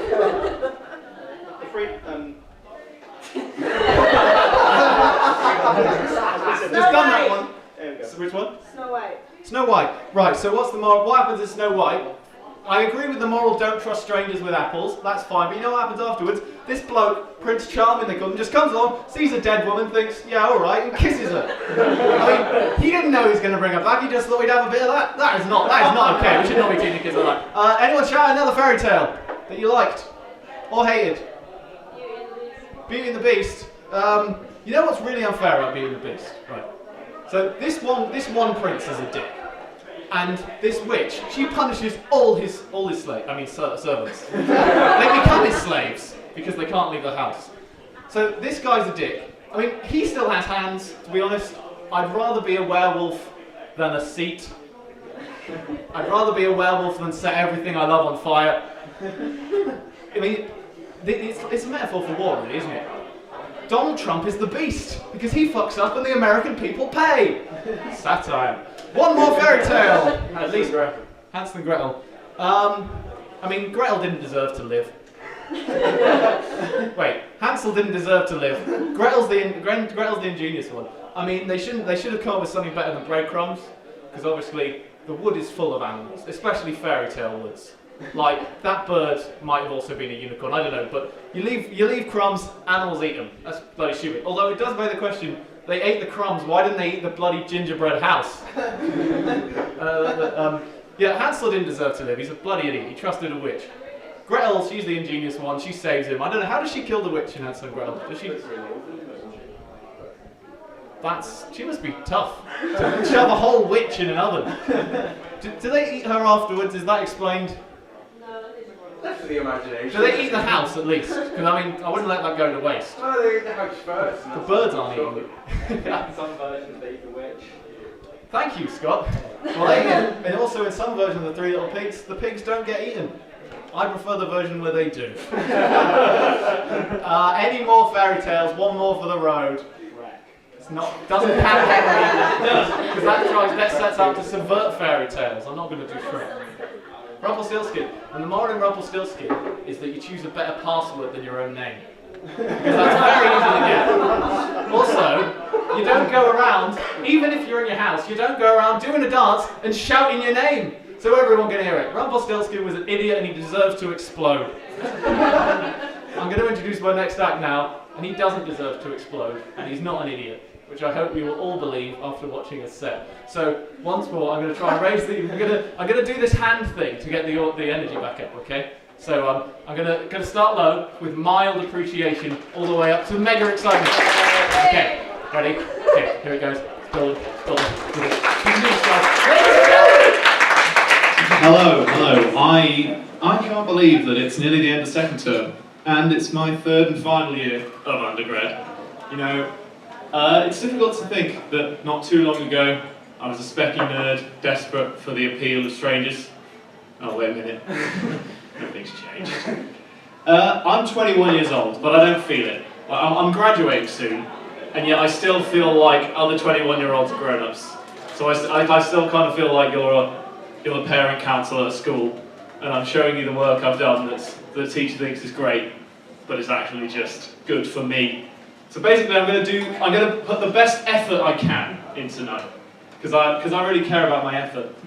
Because I'm 21, that means I can legally drink, have sex with, and vote for a sentient bottle of beer, if he said yes, and he wasn't racist.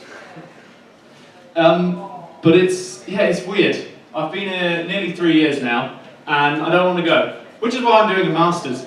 Essentially, I mean, I feel like maybe I can contribute more to my field, which is philosophy. But I think that's just me lying to myself, because I just don't want to go because I'm scared of the world. I'm scared of a world without e-cigs and Christian Union flyers, which litter the flyers litter my floor with all the things I've been cast on the spine. Because I can't say no. Is there anyone else in here in final year? You probably no one. Are they all doing essays? Are you sad or happy to be over, to be done with this? University? Oh no, I'm sad. You got any plans for afterwards? It's a question mark. That's what a lot of people say. Have you got any idea what you're going to do? You're going to go home? But are you going to stay in Lancaster as well as me? I don't know yet. Has anyone got any idea? Anyone going to travel? Anyone going to just do more education because they can't handle? Oh, your friends are singling you out. What's your name? So what's your plan? Where are you going to go? Sri Lanka. What are you going to? What's in Sri Lanka? What draws you away from? It's like you like. Is that like doctor stuff? No. All right. Okay. Well, that's quite useful. Do you feel like an undergrad at Lancaster has prepared you to actually like tell people what to think? I mean, I'm master's, so hopefully. All right. Well, that's better. We're top 10 uni. We can tell people what we think. One thing I've noticed, I've been here. Like I say, I've been here 3 years now. And when I got here, the place looked like they were still building it. But that's still the case now. Like you go down the spine and you get diverted about 15 times before you actually get to your seminar. Like they build a new building. 3 years later, they'll be knocking it down to put a new roof on it. Lancaster want to be like Oxford, but Oxford don't knock down the Bodleian Library and then build it again just so they can put a tree in it.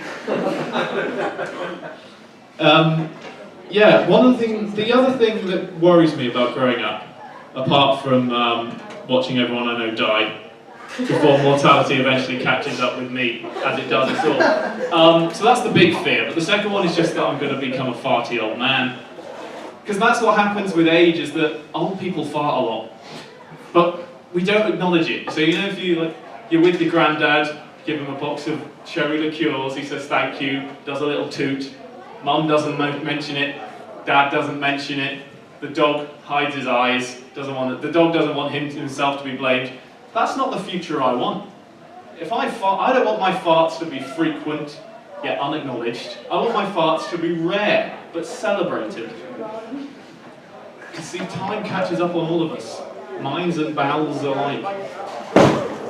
Okay, I'll introduce my first act of the evening soon, but first I'm just gonna explain a few boring rules, and then I'm gonna have some exciting energy raising. So rules: try and put your phone on silent or put it off. We won't be able to tell which it is. If your phone does ring and I hear it, I'll answer the phone. I'll tell them that you're dead, and then I'll keep the phone. Because dead people don't need phones. Okay, the other rule is, I was going to tell you to avoid that door. You could use that door. Just be careful when leaving, because you don't want to disturb the show or the film or the camera which is recording over there. So to sort of build the energy in the room, I'd just like you to shout out on the count of 3. Shout out your name. 1, 2, 3. Bye. And after that, shout where you'd love to be after you finally get out of Lancaster, and preferably not dead. 1, 2, 3. Okay, I'm going to introduce my next act now. This is a very funny man. His name is Andrew mentioned talk. I had the talk when I was 9 years old because I saw a very rude T-shirt, and my mum realised it was time. I think she thought to herself, I wanted to protect him from this, but I guess the world has other plans. I won't go into detail about the T-shirt, but I'll just say it had a very small man on it and a very large woman, and it was like a giant. And it was. I said I wouldn't go into it. I'm not going to go into it. He put on a giant sheath. It was gross. There's a lot of things that I was introduced to much too early in my life, like horror films. We turned on the TV once when I was about 12, saw Child's Play, horrible. Changed the channel again, Babe Station. It's just filth. Went to Parliament, they were just swearing on that. Has anyone else ever had this when you're a kid? You get a sort of, just a shock of the real world. As a kid, you once went on a sort of, one of the weird 3D chat room. You were meant to be 13, but I was only 11. Because I was a criminal. I went on this 3D chat room. It wasn't much. You just sit on Ferris wheels and stare at sunsets, but there'd be another person there. I went on and I met this woman, and I said to this stranger, "Are you actually 13 or over?" And she paused. Then she said, "Are you?" At which point I sat in silence for a minute, and we stared at the poorly rendered sunset. And I said, "Okay." Not wanting to give a proper answer, and then we turned the Ferris wheel into a submarine and sat on the bench for a bit, and then she left, and I've never seen her again. Often wonder what would have happened if I told her the truth. She probably would have got arrested. Has anyone else ever had anything quite like that sad story? You ever watch anything when you were too young? Preferably not like a murder. Your parents in their bedroom. No one, did you all have innocent childhoods, or you're just scared? Maybe you're scared by your childhood. Maybe when you were a kid, a strange man in a room came up to you and asked you about what being a child was like. So maybe that put you off me, which is fair enough. I played, one of my guilty pleasures as a kid was dating sims, which other people probably don't. And I swear, I played them for the story, not for the anime babes. And then most of them were innocent enough, like you were a guy whose aunt hires you to work in the hotel, and you give the clients chocolates till they fall in love with you. See, the kind of people who play dating sims like to imagine that's what the world's like. Fortunately, it's not. You need something a bit better than chocolates, like a business or a title. But I found one. It was very rude. And the thing I didn't like about this game that made me just sort of close my eyes and just peek through my hands as a kid was that you'd go around, you'd boost your stats, you'd go to school to get clever, you'd punch a bag to get strong, much like real life. But you see, I didn't want to be clever or strong. I wanted to be charismatic because I like to play video games as myself. And to boost your charisma, you have to go to a bar and you have to have sex with a cheap prostitute. See, this is what I didn't realise when I picked it up, was that it was that kind of game. But see, And so I just stared, because I was too young to know. I knew what was going on, but I was not enjoying it. Much like the main character in the game. So you get this horrible cutscene, and he's just pumping away, and you know that he's just doing it because he wants to build up the charisma so he can ask out the woman he's loved for his entire life. I'm just doing it to help him. Neither of us are happy. And then he does that like he has like sex with 5 $10 prostitutes in a day, and then you fight a demon, and then it ends. It's a disappointing game, to be honest. I don't think it delivered on all those $5, $10 prostitutes. Given everyone clearly had much happier childhoods than me, we're going to move on to a guy who will also make you happy. Who will remind you of the halcyon days of your childhood. Kyle is a happy man, and he's going to make you happy. This is my next act, Kyle McKenzie. I want to talk about an old joke, perhaps the oldest of jokes. It's not mine, but if it were, I'd probably be asking for royalties. Why did the chicken cross the road? The answer, of course, to get to the other side. I assume you're all familiar, given you're not in hails of laughter. So I've been thinking about this joke, and I think maybe the thing about this joke is maybe we don't get this joke. For example, you talked, what was your name? I don't think Betty said. Christina. You seemed friendly in the first one. Do you understand this joke? Have you ever thought about this joke? Like the other side and like heaven. Yeah, well, normally when I ask people this, they've never thought about it. You're a step ahead the average. So wait, hold that jaw drop, Eddie. So when I originally thought about this joke, at like age 20, after having heard it many, many years ago, I thought to myself, it suddenly dawned on me, hang on a minute, that's not a joke. That is why you cross the road, to get to the other side. So I thought, it's an anti-joke, isn't it? It's a sort of deconstruction of the very essence of what a joke is. It's brilliant. I had no standards as a 20-year-old. But then I started to think about it a little more. And I was probably couldn't sleep or something, I don't know what I was doing. And I thought to myself, hang on a minute, that doesn't make sense. How could you have an anti-joke before you had jokes? Because as I said, it's one of the oldest jokes in the world. You can't counter something before it exists. No one thought of doing post-punk before we had punk. Or post-office before office. Post-office, incidentally, is the period Ricky Gervais has been stuck in for 15 years. Making anti-jokes before jokes would be like making Diet Coke before regular Coke. And if we did that, we'd have to call regular Coke Fat Coke. Or, as anyone who pays attention to what they actually put in Coca-Cola will know, just as bad for you, but in a different way, Coke. But Cancer Coke and Heart Attack don't sell. Cancer Coke and Heart Attack don't sell. Though I'd appreciate their honesty. No, as you've already mentioned, Christina, there is a deeper meaning to this joke. So prepare to have your minds blown. What would happen to a chicken that crossed the road, assuming it was a busy road? Roads aren't invented for chickens. Chickens aren't invented for roads. That chicken, he's going to die. Guts strewn across the road. When that chicken, and where the people, and assuming presumably chickens, go when they die? Heaven. Purgatory. Ragnarok, if it's a Viking chicken.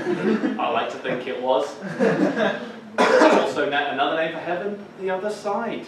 You already knew this because you're a step above the rest. When the chicken died and went to the other side, aka heaven. So it wasn't an anti-joke at all, it was just a lame pun.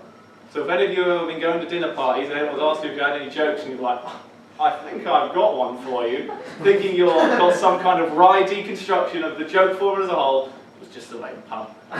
Sorry. But there's actually a little more to it than this.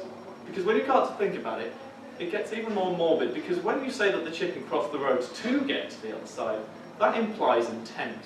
That chicken wanted to get to the other side. In other words, that chicken wanted to die. That chicken was a suicidal chicken.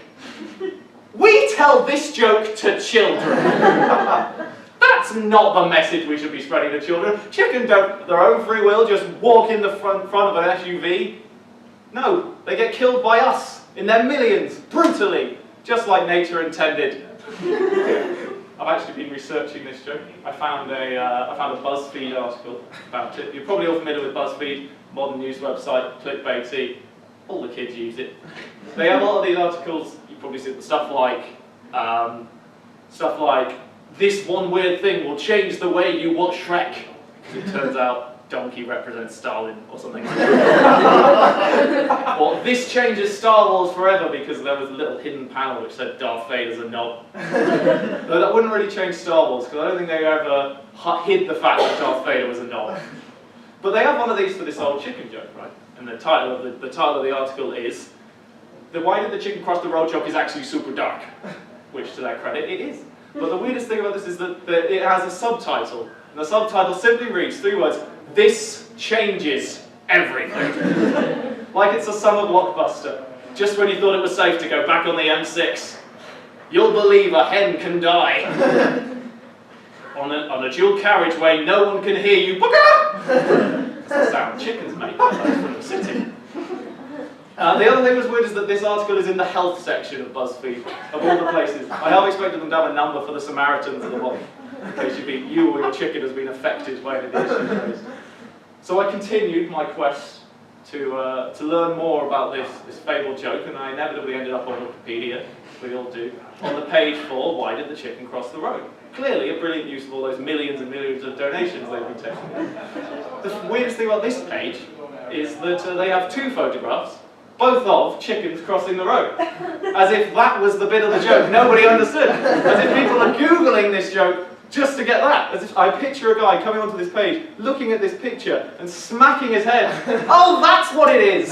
Well now, I just didn't understand the concept of chicken or road. And if that's not enough, there's another picture to reinforce the point. The actual joke is from 1847, and it's, in a true Victorian fashion, it's really long-winded. So I can't remember it off by heart. It's from an American magazine called The Knickerbocker, and apparently this was the height of comedy in the 1800s. So, and as I say, it's long-winded, so bear with me. There are quips and quillets. I don't know what a quillet is. I assume much like a quip. There are quips and quillets which seem actual conundrums, but yet are none. Of such is this. Why does a chicken cross the street? They say street instead of road. Interesting evolution. Are you out of town? Do you give it up? Well then, because it wants to get on the other side. Ah, we do have fun, don't we? Oh, imagine being in the comedy club the night that guy went. I don't appreciate that level of smug condescendence from a magazine that names itself after pants. 43 years later, there were already retaliations of a sort to this joke. 43 years, someone thought, those guys at the Knickerbocker, they got to be taken down a peg. They got their Pulitzer for that joke. I got something I can say. So someone, 43 years later, not quite as long-winded, but still longer than more obtuse than it needs to be, came back with this gem. Why should not a chicken cross the road? They don't say, they say should not, they say it like that. Because it would be a foul proceeding. And it's all downhill from there. It's all mostly puns. I'm sure some of you guys are aware of the many alterations, you've probably heard them as kids. Why did the duck cross the road? To prove he wasn't a chicken. Why did the dinosaur cross the road? Because chickens hadn't been invented yet. Why did the chicken cross the playground? To get to the other side. Slide. It's okay, I didn't write that one. None of those are mine, so you don't have to laugh. And I found, the last thing I found in my endless search was a list of the top 10 chicken crossing the road jokes of all time. Can you believe they narrowed it down to just 10? The funniest thing about this list, though, and I found funny things on a lot of web pages in my time. The funniest thing about this is that number 1 is the original joke. As if after all this time, after so much searching, you just can't beat the original. The original's still the best. Just like Christine, what's your favourite film series? My favourite series of films? Bridget Jones. I assume the first one is the best. Is that why Bridget Jones? I don't hear them talk about just like Bridget Jones. Or Pirates of the Caribbean, on which I'm sure we can all agree. Only God loves. But that said, I'm not sure the tastes of me and the person who wrote this list align, because the second joke has the punchline, to cock-a-doodle-do something. So I'm not sure we're on the same page. That guy probably likes Pirates of the Caribbean 3. After much speculation, I think I can say conclusively why the chicken crossed the road. So, strap yourselves in. It was a tragic day for Mr. and Mrs. Chicken. They awoke from their bed to find that the power had gone out a little after midnight. So they went into the utility room and they found that the incubator had been off for over 8 hours. All the eggs were stone cold. Their children, little more than flat pack omelettes now. The relationship didn't last. Mrs. Chicken had hoped that children could cement what they used to have, but it wasn't to be. Mr. Chicken tried dating again. He dated a swan for a while, but he just wasn't into big birds. So he wandered the earth in despair, till he came and stood next to a pelican crossing, at a pelican crossing. And he wondered to himself why the other bird didn't just fly over the road. But he didn't have long to wonder about that, because he started to think about his place in the universe. He wondered about pressing the button to make the light turn green, but he also wondered about just putting a clawed foot out in front of the road, walking out, throwing caution to the wind, because he started to think about how big the whole universe was, about the babies he never met, whether they existed at all, and started to wonder whether he existed. He may as well not. The universe was huge and he was but a small chicken. There were infinite chickens out there. Or roosters, as if you want me to be anatomically correct, as chickens are only female in this. I established this was a Mr. Chicken. And so he thought to himself, what's the point? And he walked out to the path of an 18-wheeler. So the answer, ladies and gentlemen, as to why did the chicken cross the road, isn't it obvious? Because he had an existential crisis. Thank you, I've been a Munster. Join me next week when I'll be asking just how many socialists does it take to screw in a light bulb? Because my opening gambit with this comparing was to just stand awkwardly and say, so I'm socially inept. But just like the last time I did this, the opportunity presented itself without me needing to say that.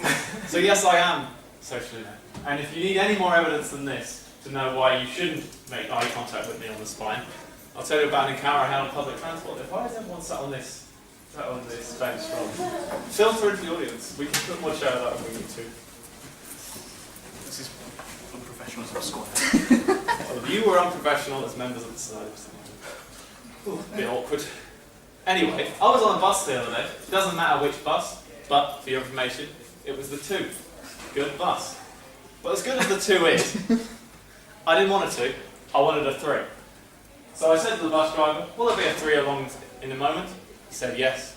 That was the end of the conversation, or it should have been. All I had to do was disengage. A simple goodbye would have sufficed.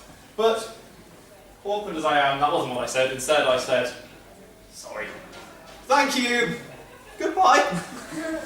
This is the problem when I'm talking to strangers. Actually, when I'm talking to loved ones and family members as well, I just sort of stumble over my words. I don't really know what to say. Could have been worse. I could have said, sorry. Thank you. Goodbye. Would you like to get a drink sometime? I love you. Will you marry me? I do. I'm pregnant. What should we call him? I can't believe he's graduating already. My side hurts. Only 3 weeks left. I'm dying. I love you. Goodbye. Bit awkward. Say goodbye twice. I will say though, if I ever do have a bus driver husband, and a baby, I will be calling that baby something cool, like Zamgar. And my bus driver husband is going to have to get used to that pretty early on in the relationship. I'm going to talk to you because I don't know your name. What's your... you clearly were not expecting this. It was like the TV just reached out and said hello. Have you given any... don't worry, I didn't pick you out for any particular reason. Have you given any thought to what you would call your firstborn child, design or otherwise? We like to ask questions to warm up the audience, get people thinking. How about... Wait, what did you say your name was? I'm not doing this way. I would have guessed that. How about Becca 2? Good choice. I think maybe a strong name, like, if it's a boy, Hank, or Bruce, or Panzerkrieg. And what about anyone else? Given much, I mean, we're students, so you wouldn't really expect us to think about the rest of our life. Our parents do that for us, right? I know your name, but get used to people asking you your name when you don't know, when they already know your name at this comedy club. What is your name? For the benefit? My name's Chloe. Chloe, what would you call your firstborn child? I don't know. These things can spring up on you. You might have a surprise adoption. Might happen by mistake. You think you're signing bank papers and boom, small child. It happens. Okay, I'll introduce the first stand-up of the night soon, and then we're going to go do improv, partly using the suggestions you guys got. So first I'm going to get you, Becca, to just clap and whoop. Well, you don't need to whoop, but preferably whoop. And then that's going to spread around the audience. So I'm going to point to you, and then I'm going to introduce my first act, Chloe Humphries. Okay, you ready? Welcome to Jeopardy. Now I should say, at the risk of losing half our audience, if you're looking for the Harry Potter quiz, it's in there. If you're looking for a night of fun, come to the right place. So, ladies and gentlemen, you are lucky enough to sit in the presence of the owner of the Sultan's Loyalty. And not just any Sultan's Loyalty card. On my Sultan's Loyalty card, I have not one, not two, but seven. Not one, not two, but 7 stamps out of a total of 8. Sultan's is a takeaway on campus. I'm sure you've heard of it. Highly esteemed. The name, well placed. You could have called them kings, emperors. They all work, except it's Sultans because they do compounds. I have a loyalty card. They gave it to me a year ago. In the space of a year, I've eaten at Sultan's 7 times. That means I'm one meal deal of getting £5 off a meal deal. This is something that weighs on my mind. This is something I was thinking about all summer, because I only have one meal deal left. And I knew that when I get it, I hit payday. It's taken over my mind. I started to think that my whole degree has been leading up to this 8th meal, and then the fabled free meal. I'm starting to think it might be my whole life. The truth is, I don't think I would have eaten a Sultan 7 times if I didn't have a Sultan's Loyalty card. I'm not sure I would have got fried chicken at all, but the fact that I have a loyalty card forces me to keep coming back. I'm a bit of a sucker for these things. Do other people have this? Does anyone else have hordes of loyalty cards in the bottom of their wallet or in their phone or their bag? Yeah, I still hold on to them. I've got one for Cafe Nero I got 2.5 years ago. It's got 1 sticker on it. I don't know why I hold on to it. Maybe one day I'll decide I suddenly want 11 copies at once. Greggs do it too.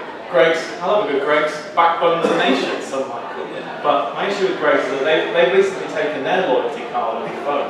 Because Greggs are leading us towards a brighter tomorrow with their electronic loyalty cards. The problem with this is that they're constantly sending me notifications to tell me to buy more drinks so I can get a free drink. Because on Greggs, the lucky number for Greggs is 7. 7 drinks, you get a free drink. I'm on 6, and boy, do Greggs keep playing me over. I get a notification every day from Greggs, without fail, every day. Why don't you better buy another drink? We'll give you one on the house. To put that in perspective, I get more messages from Greggs than I do from my own mum. And I'm less likely to take Greg's advice if they tell me I need to eat better. Less eat your greens and more eat your yum yums. But not until you finish your steak bake. I'll give it a little secret. I didn't actually eat 7 times at Sultan's. I actually ate 8 times. But one night I was a little tipsy and decided I wouldn't bother getting the card out. Wouldn't inconvenience the guy behind the counter. No! No tipsy Jim! Jim is my name. Jim is also Tipsy Me's name. No Tipsy Jim! Don't sacrifice your frugal values just for something as petty as convenience. I feel wronged by my slightly drunk self. I think I should go to Alcoholics Anonymous. Oh, thank you, Simon, for that tragic tale about how your alcoholism drove you to drive your car into your house and your son. I too have felt loss.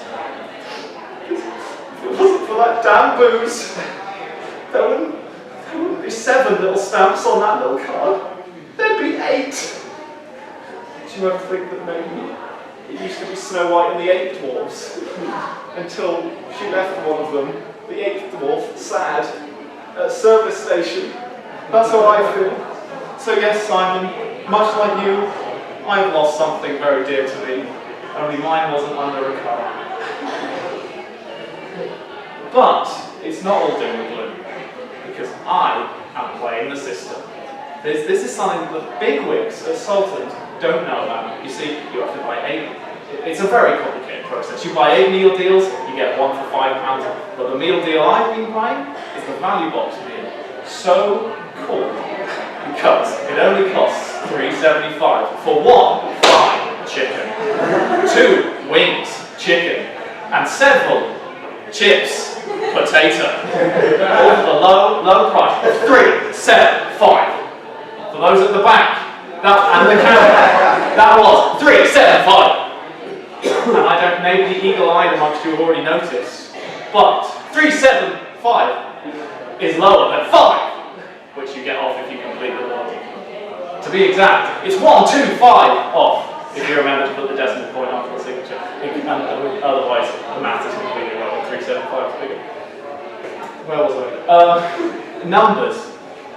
So I bought 8 boxes of chicken, lower than the average price of a meal deal. And when I get my 8th, the magic day happens. The magic day where I can get anything. The world will be my oyster or kebab. It was more appropriate given the shop we're talking about. Curries, pizzas, chicken burgers, salad. Just joking. Anything is up for grabs. So, ladies and gentlemen, who's the real winner here? Is it those fools with their loyalty cards, or is it the guy who ate 8 boxes of chicken just to get a curry? I think the Almighty's won, and it certainly isn't all those chickens I'm responsible for the deaths of. Speaking of animals, that segue will make sense in about 2 minutes. I'll point it out just in case you don't notice the segue. We're doing improv today. We're the Lancaster University Comedy Society. We're going to do improv comedies today. For those of you who don't know what improv is, we take suggestions from you and create scenes out of it. So if it doesn't work, it's all your fault. But before we go on to that, I'm going to try and raise the energy in the room and get you guys all in the mood for shouting out suggestions. So, first things first, here's an easy one. I'm going to count to 3, and then you're all going to shout out your own names. Don't get this wrong, we'll look at it. Ready? 1, 2, 3! And that was delayed. Did you have to think about it, or are you just not excited about your own name? You don't like your name, Andrew? Well, be more excited about it then. It's a great night. Where else are you going to be? Doing a quiz on Harry Potter? Just to cheer up Andrew, we'll ask him a question on Harry Potter. What is buckwheat? I was going to say an inspiration to us all. Hippogriff also works. Okay, now we're going to try something a little more challenging. I want you to think about this question. If you could be any animal other than a human, what animal would you be? With the proviso that you get to retain your own intelligence and soul and mind and whatever mental faculties you believe in. So if you say slug, you will be intelligent enough to come to regret your decision. So you all got one in mind? Okay, I'm going to count to 3 again, and then you're going to shout out the animal you be. Ready? 1, 2, 3. What did you say? Did you just say my name? I'm only human, Eddie, so unfortunately. What did you say? A what? Oh. Is the why? Birds. Yeah, the early bird. Everything does have to die, but you don't have to. I mean, worms don't live particularly long, do they? Oh, well, you should be a mayfly if they're all day long life. That's a very sad reason to be out. You don't love life. Well, maybe in your new life as a worm, you'll learn to love life and then get blocked up by a blackbird. What did you say? What animal did you say you'd be? Puma. Oh, so why? I mean, I don't really need to ask that. They're pretty cool. But why particularly them, rather than a leopard or a tiger? Do you just like the sports brand? It's alright. Go with your gut. But it's only the rest of your life. Okay, here's one that's a bit harder. If you were to be trapped in an inanimate object for the rest of eternity, well, the rest of that object's life, again, with your own soul / mind / whatever, what object would it be? Now, when we have gigs like this, without fail, someone shouts dildo.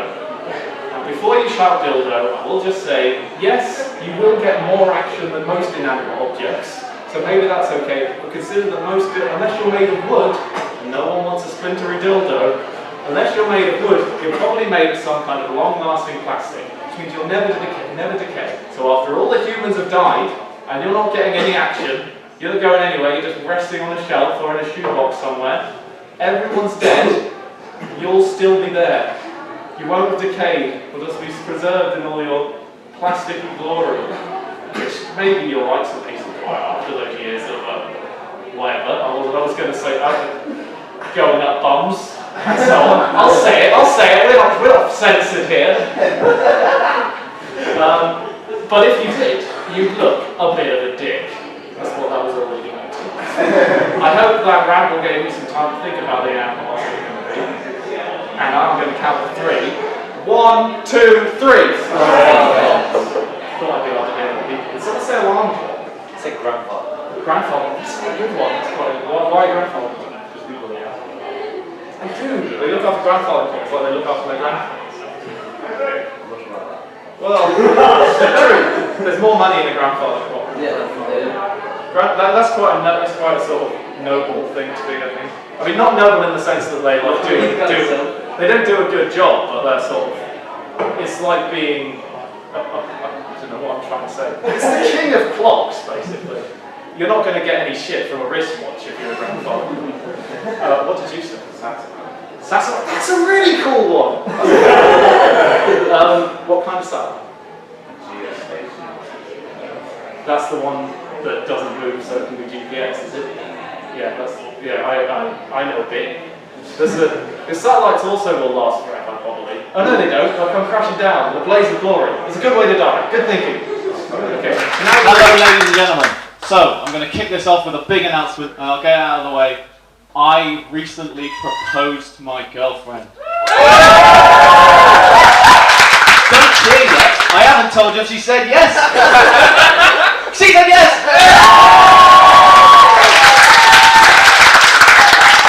This is probably the most on-side I've ever had an audience in my first 15 seconds.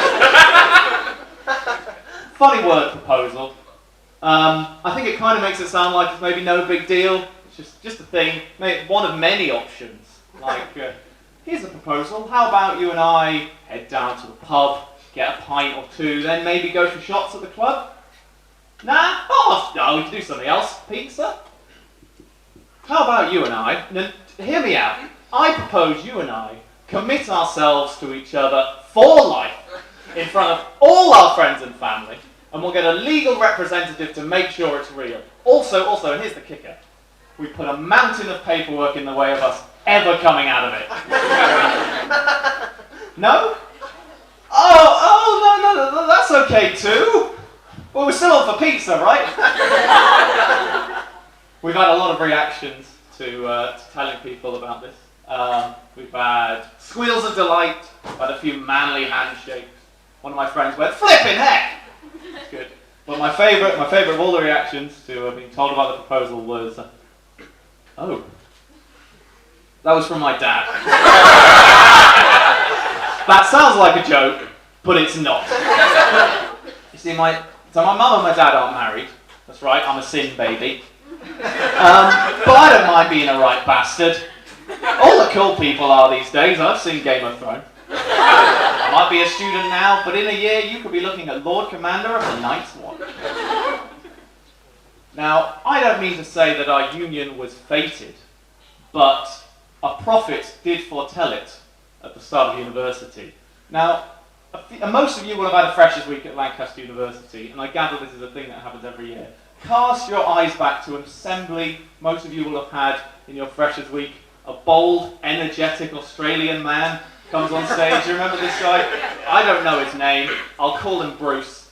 This guy comes on stage and he says things like, oh, mate, university's great. You're going to drink so much, but don't drink too much. And maybe you'll do some drugs, but don't do too many. And, oh, you're going to have to work. Work sucks, but it's important. He says that kind of thing, motivational stuff. But one of the things he said while I was sat next to my then friend, and then girlfriend, and then fiancé, and if things work out, then wife, he said, So some of you are going to be friends for life, right? Now turn to the person next to you. Some of you will end up marrying each other. How weird is that? Pretty weird. Thanks for making that day very awkward, Bruce. But he was right. And I could do with that wise Aussie prophet now more than ever. You see, we've been looking at houses, and the housing market is very difficult to predict. If he could tell us when to buy a one-bedroom house, that would be handy. Now, so as I say, the man was right, and not long after that, I made my move. I asked her out, and I did so through the medium of a love letter, which see, this is what people say, and I tell them. They say it's adorable or romantic, but to be honest, I just did it because I was scared shitless. I couldn't stand the thought of seeing the look of rejection. I prefer an email of rejection. So I can file it in my folder marked disappointment. Also, I've had a look back at this letter, because of course we still have it, and it doesn't paint me in the best light. I've changed since the start of uni in some ways. It did say, words to the effect of, and this is only half a joke, it did say, I should have said that afterwards, it has said, words to the effect of, I imagine my perfect partner would be a female clone of myself. But you like Pokemon, so that's a good start. That's only half a joke. That's what I meant to say now. Still, I take the awkward love letter over online dating any day. This is a world I've only looked at from afar, and I don't understand Tinder. See, the thing about Tinder was created as a hookup app for people who wanted to sleep with each other, to have one-night stands. Sure, that's why the primary thing you judge people on is their appearance, and why the things you list underneath are your hobbies, your sexual preferences, and what STDs you have. You know, because people like to collect them all. But then Tinder moved into a new audience. People looking not just for sex, but probably that too, but for love. Looking for romantic partners for life. I don't know why they chose Tinder, presumably because it's free and convenient. And if you're looking for love, you want two things. You don't want it to break the bank, and you want to be able to do it on the loo. Problem is, I don't think... How can a dating service accommodate these kinds of people, both of these kinds of people? People looking for a shag, and people looking for a family and a loving future for sort of 20 to 60 years. What's the first date going to be like when those two meet? So, what are you into? Oh, you know, I like a guy who likes long walks on the beach, sense of humour. Oh, he's got to be able to get on with my mum and dad. Oh, and most of all, if I wake up in the middle of the night because I had a bad dream, he's got to be okay with me waking him up too. What about you? I was thinking you could just squeeze my ass and we'd go from there. I'll say this for online dating. It makes the process of dating much easier. It was something that terrified me at secondary school. Though, much like ghosts, romance was scary but didn't exist, at least for now. But I sure wished it did. For me, falling in love was essentially a weekly event. If a girl asked me to pass her the felt tips, I'd already be picturing us investing in a sandwich toaster together. If a girl accepted my Facebook friend request, I was already thinking of the degrees I'd be disappointed to see our future son-in-law study. And, oh, this is a big one. If a girl didn't make fun of my clothes on non-uniform day, you can bet that I'd see myself at the age of 90 in a rare moment of clarity against my constantly foggy mind, picturing her as the girl I fell in love with all those years ago. Oh wait, she just said Pokemon is for babies. Never mind. Who's next? My timetable looks something like 9 o'clock, PE. 9:50, fall in love watching a netball match. 10 o'clock, ICT. 10:30, fall in love with a girl who already knew how to alphabetize bullet points. 12 o'clock, lunch. Fall in love with a girl who ordered the same topping on a jacket potato as me. 1 o'clock, English. Get strangely turned on by the way that girl delivered Lenny's voice when reading aloud. Oh. She could tell me about the rabbits all day long. I remember the first time, I felt a tingle down there. And I don't mean in my heart. It was in a science lesson. And this annoys me. Because some people have these exciting, dramatic sexual awakenings. I imagine. It wasn't while seeing Beyonce in concert, or Lara Croft, or the fish with lips from Shark Tale.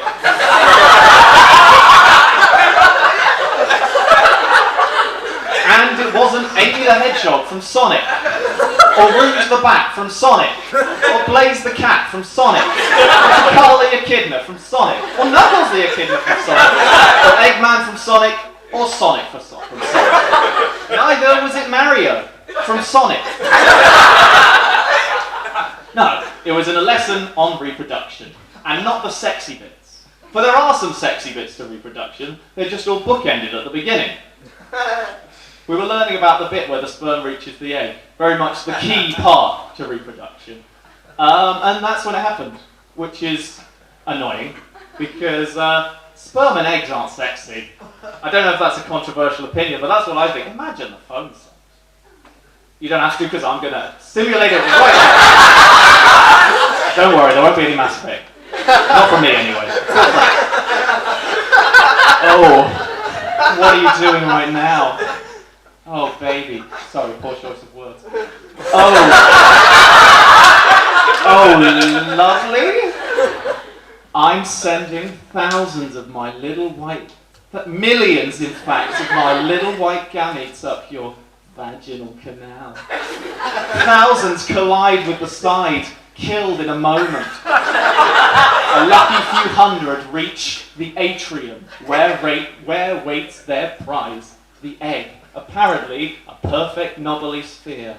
A few of the lucky brothers get to burrow, but only one can make it all the way. They burrow, and then... Doesn't do it for me, if I'm honest. If anything, that would turn me off. But listen, see, it annoys me that this was when puberty decided to hit, I think. When I found out all the nitty-gritty, it's as if my body was saying to me, right, there's what you need to know. Get out there and do it. Fuck up. So, I did, but not for a socially appropriate but also cool number of years. Thank you. Thank you. I've been Jim Huxley. Hello, ladies and gentlemen. Now I've been thinking that university is kind of like a Disney movie. You don't have to accept that, but just for this bit, let's pretend it is. Because my whole set revolves around it. Hear me out. So, towards the end of the 80s, Disney changed tactic with what they wanted from their hero.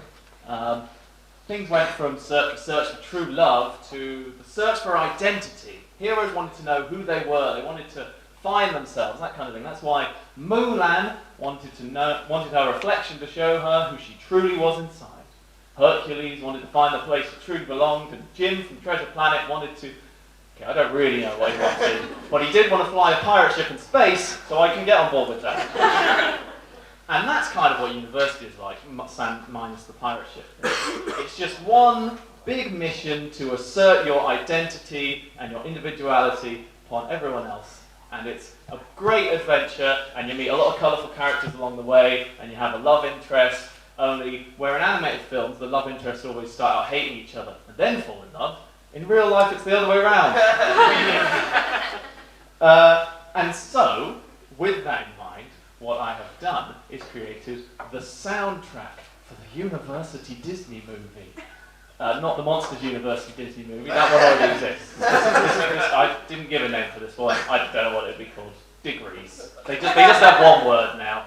So I haven't actually created the soundtrack. What I've done is taken songs you know and changed the lyrics and made you sad. So, first off, we'll get over the awkwardness of seeing a man standing alone on stage, singing to Disney songs, and then we can all have a fun old time. Okay. So, did I remember to turn it off mute, Jake? On the media player, there's a little volume button next to the green volume. I'll have a look. So, it is unmuted. Great. Unmuted and uncensored. Okay. So, first things first, is the time before you're even at uni, when it's just this distant, far away place you've heard of from everybody else, and it sounds like a mystical land, like they have in Disney. Cute.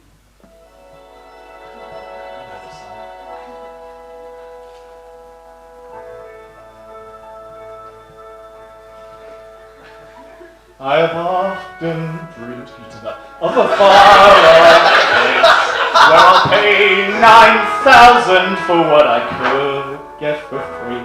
I will read lots of books, or at least I'll take a look. And my parents keep saying that is where I'm meant to be.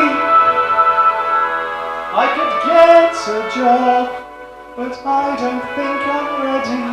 Uni's just like school, but drinking is okay. I'm sure that every load will make me grow.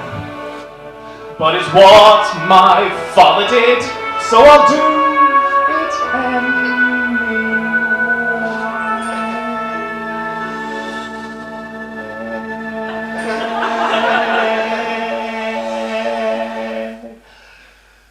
Then you get to you. After you've sung that great song, a montage is going on during that song, you understand what he says.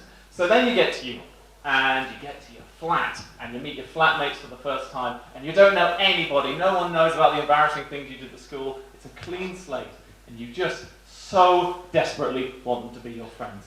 So you have to do the best you can to appeal to them. Now, bear with me, because the start of this song doesn't have music. And I'll just say that that candle from Beauty and the Beast is a talented singer. Okay, take it. Be my friend, be my friend. Don't leave me alone again. Let's go drink and dance like buddies and stay out later than 10. I will sing, I will beg, I will clean until I'm dead. Got company? Be promiscuous, don't mind me, I'll just do your dishes. Take my milk, eat my bread. What goes inside the fridge is free to take, I guess. Sure, you can use my shampoo washing liquid, then you will be my friend. Be my friend, oh please! Be my friend. The thing about singing songs, I'm used to doing stand-up where I can go at my own pace. Singers don't get that luxury. If they miss it, they're screwed. And you saw that today. I've just been singing into a mirror all day. I'm very tired. This is just my attempt to get you on my side for the potential many failures we'll have. But we'll have them together, and we'll grow as people. Okay, now what comes next?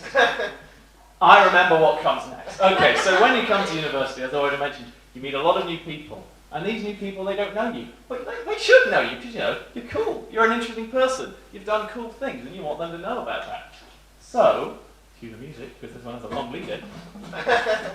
You need to tell everybody about what a cool person you are. How interesting. Killing time.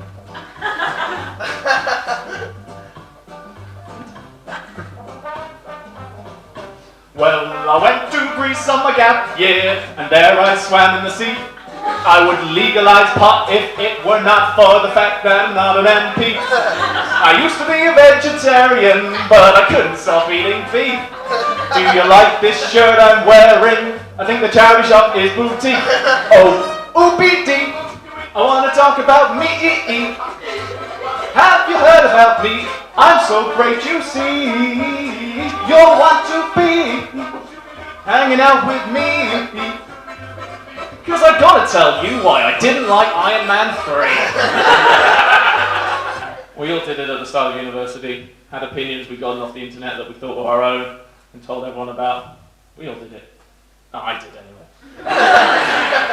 Maybe that was why I had to sit. Maybe that was why I struggled so much to make friends. Another thing that a lot of... The sympathy, it's working. Remember that when I mess up. A pivotal moment in a pivotal series of moments, growing your hair takes time. For a lot of men at university at least, is growing your hair out or growing your beard, because you're no longer around your parents anymore. People don't care if you look scruffy. And you want to stand out from the crowd, and the beard is an excellent substitute for a personality. So,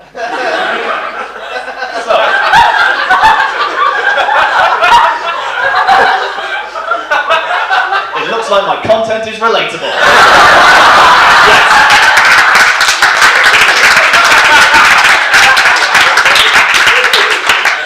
So, this is a song about what is definitely an absolutely integral moment in everyone's university life, gender not mattering. Okay, so cue the music.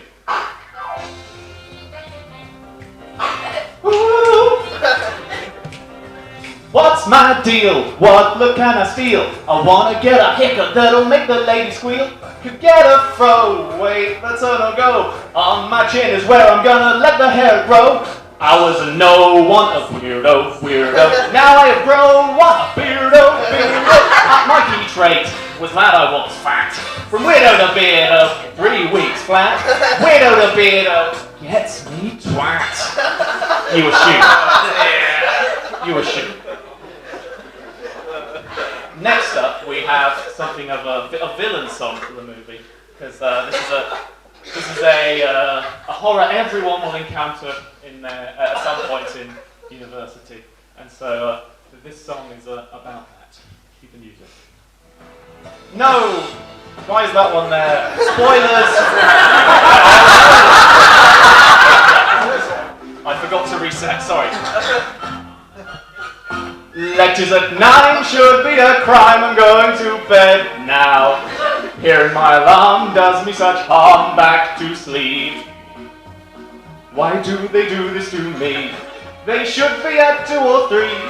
On second thoughts, I think I'd rather have a cup of tea. Lectures at 9 should be a crime, I'm going to bed now. Were they at 10, you might see me then, potentially. I'd rather be living through dreams. I'm happier in there it seems. But then my alarm screams for lectures at 9. That was a villain song. Then you've heard the beginning, and you probably all heard the song anyway because everyone loves Moana. Then later on in university, you become more confident because university is a confidence building experience. I certainly wouldn't have been doing this when I started uni, maybe with good reason. University makes you more confident, more ready to talk to people, tell them about how you're feeling, and to maybe finally talk to your housemates, start the music. Talk to housemates about some of the things they do that you don't like in July, at the end of your first. What has a mop and cleaned up your sick while you were touching your dick biscuit? When the sink got blocked, who pulled your pubes from down below? You're looking at him, bro. Oh, also I pulled up your mum. You're welcome. The time that you cut off your thumb. Also you ate all my cheese. You're welcome. And then you even lost my keys. So what can I say except you're welcome for the piss that I've cleaned off the floor. You've nothing to say? Oh, that's okay. You're welcome. Ha! I guess it's just your way of showing love. You asshole. Dickhead. Welcome to think of it. Sex is a key part of university for a lot of people, I gather. And this is a song to do with that. You see, I was thinking that Disney haven't yet had a song about someone's first gay experience, so I wrote one. Not about myself. It's about a theoretical, very nice man. So this is my woke, pretty lewd Disney song.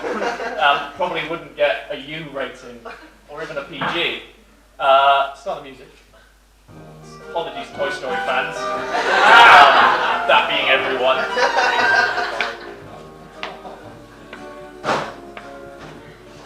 You got your end in me. You got your end in me. You got a penis, and I got one too. Just give me a minute, cause I really need the loot. We'll get to shagging when I get back. When you got your end in me. when you got your end in me. Is that a snake in your boot, or are you just pleased to see me?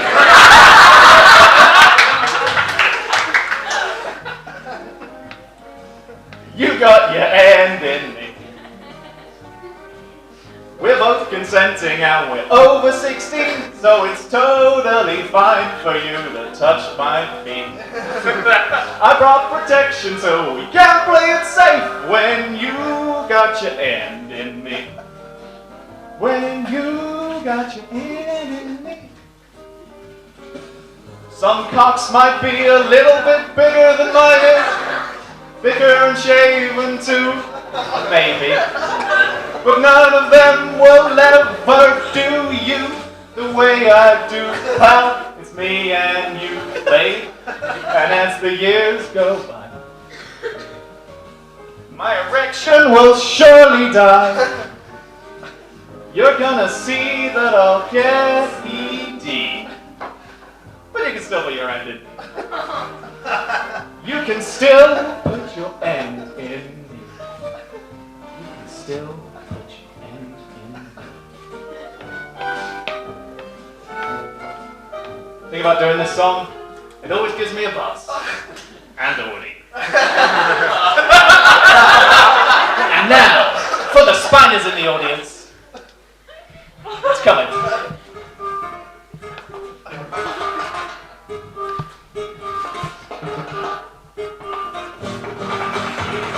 I'm leading on this one. Alright. TN2 fin and me. TN2 fin and me. TN2 fin and me. TN2 fin and me. And you get it. Thank you to Google Translate for the translation for it. I didn't check the pronunciation. Sorry, Toy Story fans and Spanish people, probably most of the world. But finally, university, as with all things, comes to an end. And what could be at the end of university? What else? A special moment that definitely needs a song. It doesn't need a microphone because I don't want to hurt your ears. It's a big moment. The sun is setting rather than rising like